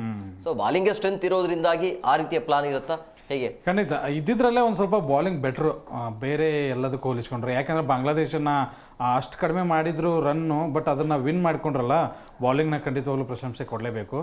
ಅವ್ರು ಟಾಸ್ ಗೆದ್ದರೂ ಕೂಡ ಅವ್ರು ಬ್ಯಾಟಿಂಗ್ ಆಡೋದಕ್ಕೆ ಇಂಪಾರ್ಟೆಂಟ್ ಕೊಡ್ಬೋದು, ನಮ್ಮ ಇಂಡಿಯಾದವರು ಬಾಲಿಂಗ್ ಮಾಡೋದಕ್ಕೆ. ಯಾಕೆಂದರೆ ಅವ್ರಿಗೆ ಚೇಸ್ ಮಾಡುವಂಥ ಪವರ್ ಇಲ್ಲ. ಯಾಕೆಂದರೆ ಬ್ಯಾಟಿಂಗ್ ಅಷ್ಟು ಸ್ಟ್ರಾಂಗ್ ಇಲ್ಲದೆ ಇರೋದ್ರಿಂದ ಅವರು ಬ್ಯಾಟಿಂಗ್ನೇ ತೊಗೊಂಡು ಬಾಲಿಂಗ್ ಮೇಲೆ ನಾವೇನಾದರೂ ಕರಾಮತ್ ಮಾಡೋಣ ಅನ್ನೋದಕ್ಕೆ ಹೋಗ್ತಾರೆ. ನಾವು ನಮ್ಮದು ಚೇಜಿಂಗ್ ತುಂಬ ಚೆನ್ನಾಗಿದೆ, ಅದಕ್ಕೋಸ್ಕರ ಚೇಜಿಂಗ್ ಮೇಲೆ ಹೋಗ್ತೀವಿ. ಬಾಲಿಂಗ್ ಹಂಗೆ ಹೇಳ್ಕೊಳ್ಳೋವಂಥದ್ದು ಏನಿಲ್ಲ ರೀ. ಬಾಂಗ್ಲಾ ಜೊತೆ ಆಡಿದ್ರೆ ಅದನ್ನ ಯಾಕೆ ಸ್ಟ್ರಾಂಗ್ ಅನ್ಬೇಕು ನಾವು? ಖಂಡಿತವಾಗ್ಲೂ ಇಲ್ಲ. ಅದನ್ನ ಇಂಡಿಯಾ ಜೊತೆ ತೋರಿಸ್ಬೇಕು. 170 ಹೊಡೆದಾಗ ಈ ಪಾಕಿಸ್ತಾನದ ಎಲ್ಲ ಸೆಲೆಬ್ರೇಷನ್ 170 ಹೊಡೆದಿದ್ದೀವಿ, ಸಿಂಹಗಳು ನಾವು ಅಂತೇಳಿ ಅವ್ರು ಅನ್ಕೊಂಡಿರ್ತಾರೆ. ಒಂದು ಮ್ಯಾಚ್ ಅಲ್ಲಿ 180 200 ಹೊಡೆದ ತಕ್ಷಣ ಟೀಮ್ ಸ್ಟ್ರಾಂಗ್ ಅಂತ ಬರಲ್ಲ. ಇಡೀ ಟೀಮ್ ಯಾವ ರೀತಿ ಪರ್ಫಾರ್ಮ್ ಮಾಡ್ತಾ ಇದೆ ಸರಣಿ ಯುದ್ಧಕ್ಕೂ ಅನ್ನೋದು ಇಂಪಾರ್ಟೆಂಟ್ ಆಗುತ್ತೆ. ಇಲ್ಲ ಸರ್, ಅವ್ರು 170 ಹೊಡೆದ್ಮೇಲೆ ನಾವು ಗೆದ್ಬಿಟ್ವಿ. ಯಾಕಂದ್ರೆ ಹ್ಯಾರಿಸ್ ರಾಫ್ ಇದ್ರು, ಆಮೇಲೆ ನಾವು ಗೆಲ್ತೀವಿ ಹೆಂಗ್ ಹೊಡೆದ್ರು, ನಾಯಿಗೆ ಹೊಡೆದಂಗ್ ಹೊಡೆದ್ರು ಇವರಿಗೆ. ಅದು ಅವತ್ತು ಸಿಕ್ಕಾಪಟ್ಟೆ ಕ್ಯಾಚ್ ಮಿಸ್ ಆಯ್ತು ಟೀಮ್ ಇಂಡಿಯಾ ಕಡೆಯಿಂದ. ಅದಕ್ಕೆ ಇಂಡಿಯಾದ ಎಲ್ಲ ಮ್ಯಾಚ್ ಇವತ್ತು ಮಿಸ್ ಆಗುತ್ತೆ. ನನಗೇನು ಇವತ್ತೇನು ತುಂಬಾ ಚೆನ್ನಾಗಿ ಹಿಡಿತಾರೆ.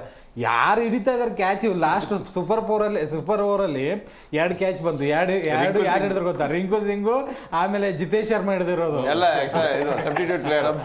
ಇಲ್ಲ ಅಂತಂದ್ರೆ ಅದನ್ನು ಹಿಡಿತಿರ್ಲಿಲ್ಲ ನಮ್ಮವರು. ಬಟ್ ಇವತ್ತು ನನ್ನ ಪ್ರಕಾರ ಪಾಟೀಲ್ ಟಾಸ್ ಬಹಳ ಇಂಪಾರ್ಟೆಂಟ್ ಟೈಮ್. ಯಾಕಂದ್ರೆ ನಾವು ಟಾಸ್ ಗೆದ್ದು ಮೊದಲು ಬೌಲಿಂಗ್ ಮಾಡಿರೋ ಮ್ಯಾಚ್ಗಳನ್ನು ತುಂಬಾ ಕ್ಯಾಪ್ಟನ್ಸಿ ತುಂಬಾ ಚೆನ್ನಾಗಿದೆ. ಅಥವಾ ನಾವೇ ಮೊದಲು ಬ್ಯಾಟ್ ಮಾಡಿ ಬೌಲಿಂಗ್ ನಂತರ ಮಾಡಬೇಕಾಗಿದ್ದು, ಅಥವಾ ಪಾಕಿಸ್ತಾನಕ್ಕೆ ಏನಾದ್ರು ಚೇಜಿಂಗ್ ಬಿದ್ದಾಗ ಈ ಎರಡೂ ಚೇಜಿಂಗ್, ಒಮ್ಮನ್ ಇರ್ಬೋದು ಮನೆ ಲಂಕಾ ಇರ್ಬೋದು, ಎರಡ್ರ ಮೇಲೂ ಕೂಡ ಕ್ಯಾಪ್ಟನ್ಸಿ ಸರಿ ಇರಲಿಲ್ಲ ಸೂರ್ಯನ್ ನನ್ನ ಪ್ರಕಾರ. ಅಂದ್ರೆ ಹೊಡೆಯಕ್ಕೆ ಸ್ಟಾರ್ಟ್ ಮಾಡಿದ ಮೇಲೆ ಪ್ಲಾನ್ಸ್ ಇಲ್ಲ ಅವರಿಗೆ. ಜನಾರ್ದನ್ ಸರ್ ಆಗ್ಲೇ ಹೇಳ್ತಾ ಇದ್ರು ಎಲ್ಲಿ ಫೀಲ್ಡಿಂಗ್ ನಿಲ್ಸ್ಬೇಕು, ಕಟ್ ಹಾಕ್ಬೇಕು. ಅಂದ್ರೆ ಹೊಡೆಯಕ್ಕೆ ಒಬ್ಬ ಸೆಟ್ಲ್ ಆಗಿದ್ದಾನೆ ಅಂದಾಗ ಅವ್ನ ವೀಕ್ನೆಸ್ ಮೇಲೆ ಏನಾದ್ರು ಕಟ್ ಹಾಕೋ ಪ್ರಯತ್ನ ಮಾಡಬೇಕು. ಇವ್ರ ಪಾಡಿಗೆ ಇವ್ರು ನಿಂತ್ಕೊಂಡು ಬೌಲರ್ ಅಗ್ಯಾನ್ ಅಂಡ್ ಅಗ್ಯಾನ್ ಹೊಡೆಸ್ಕೋತಾ ಇದ್ದಾಗ ವಾತಾವರಣ ಚೇಂಜ್ ಆಗುತ್ತೆ. ಒಂದ್ ಕಡೆಗೆ ಅವ್ರದ್ದು ಮೇಲ್ಗೈ ಆಗ್ತಾ ಬಂದಾಗ ಕುಗ್ಗಿ ಬಿಡ್ತಾರೆ. ಮೇ ಬಿ ಇವತ್ತೇನಾದ್ರು ನಾವು ಟಾಸ್ ಹೋದ್ರೆ ಈ ಒಂದು ವೀಕ್ನೆಸ್ ನ ಕ್ಯಾಪ್ಟನ್ ಬದಲಾವಣೆ ಮಾಡ್ಕೋಬೇಕು, ಬೇಗ ಕಟ್ ಹಾಕ್ಬೇಕು. ಯಾವ ಬೌಲರಿಗೆ ಅವ್ನಿಗೆ ವೀಕ್ನೆಸ್ ಇದೆ ಆ ಒಂದು ಚೇಂಜ್ ಮಾಡಬೇಕು. ಸ್ಪಿನ್ನಿಗೆ ಆಡ್ತಾನ, ಫಾಸ್ಟಿಗೆ ಆಡ್ತಾನ, ಅಥವಾ ಅವ್ನ ಗುಡ್ ಲೆಂತ್ ಏರಿಯಾ ಎಲ್ಲಿ ಅಲ್ಲಿಗೆ ಹೊಡೆಯಕ್ಕೆ ಹೇಳಿ ಒಂದು ಫೀಲ್ಡ್ ಸೆಟ್ ಮಾಡಬೇಕು. ಈ ತರದೊಂದು ಬದಲಾವಣೆನ ಸೂರ್ಯ ಬದಲಾವಣೆ ಮಾಡ್ಕೊಳ್ಬೇಕು. ಆ ತರದ್ದು ಒಂದಿಷ್ಟು ಟ್ಯಾಲೆಂಟ್. ಒಂದೇ ಮ್ಯಾಚ್ ಅನ್ಸುತ್ತೆ ಸೂರ್ಯಕುಮಾರ್ ಟಾಸ್ ವಿನ್ ಆಗಿದ್ದಲ್ವಾ? ಒಂದೇ ಟಾಸ್ ವಿನ್ ಅಲ್ಲಿ ಇವರು ತುಂಬಾ ಸರಿ ಸೋಲ್ತಾರೆ. ಪಾಕಿಸ್ತಾನ ಜೊತೆ ಫಸ್ಟ್ ಮ್ಯಾಚ್ ನಾವು ಸೋತಿದ್ವಿ, ಅವರೇ ಬ್ಯಾಟಿಂಗ್ ತಗೊಂಡ್ರು. ನಾವೇ ಹಿಂಗ್ ಶಾಕ್ ಆಗಿಬಿಟ್ಟಿದ್ವಿ, ದಡ್ಡನ ಮಗ ಅಂತ. ಅವತ್ತು ಟಾಸ್ ಸೋಲ್ತಾ ಇದಾರೆ, ನೋ ಪ್ರಾಬ್ಲಮ್. ಆದ್ರೆ ಸೂರ್ಯಕುಮಾರ್ ಕ್ಯಾಪ್ಟನ್ಸಿ ಎಕ್ಸ್ಟ್ರಾರ್ಡಿನರಿ ಏನಿಲ್ಲ ಸರ್. 10 ಮಾರ್ಕ್ಸ್ ಕೊಡ್ಬೋದು ಅಷ್ಟೇ, 100ಕ್ಕೆ 10 ಮಾರ್ಕ್ಸ್. ನೋಡಿ ಚೆನ್ನಾಗಿ ಆಡ್ತಾ ಇದೆ, ಆ ಕಾರಣಕ್ಕಾಗಿ ಇಂಡಿಯಾ ಚೆನ್ನಾಗಿ ಆಡ್ತಾರೆ. ಕ್ಯಾಪ್ಟನ್ಸಿಯಲ್ಲಿ ಅಲ್ಲ, ಒಂದು ನೋಡಿ ಎಕ್ಸ್ಪೆರಿಮೆಂಟ್ ಎಷ್ಟು ಕೆಡದಾಗ ಮಾಡ್ತಾ ಇದ್ದಾರೆ ಅಂತಂದ್ರೆ, ನೋಡಿ ಹಾರ್ದಿಕ್ ಪಾಂಡ್ಯ ಒಂದೇ ಓವರ್ ಹಾಕಿ ಹೊರಗಡೆ ಕಳಿಸ್ತಾ ಇದ್ದಾರೆ. ಹರ್ಷಿತ್ ರಾನಾಗ್ 2 ಸರಿ ಅವಕಾಶ ಕೊಟ್ಟರು. ರಿಂಕು ಸಿಂಗ್, ಜಿತೇಶ್ ಶರ್ಮಾ ಇದ್ರೂ ಕೂಡ ಅವಕಾಶಗಳೇ ಇಲ್ಲ.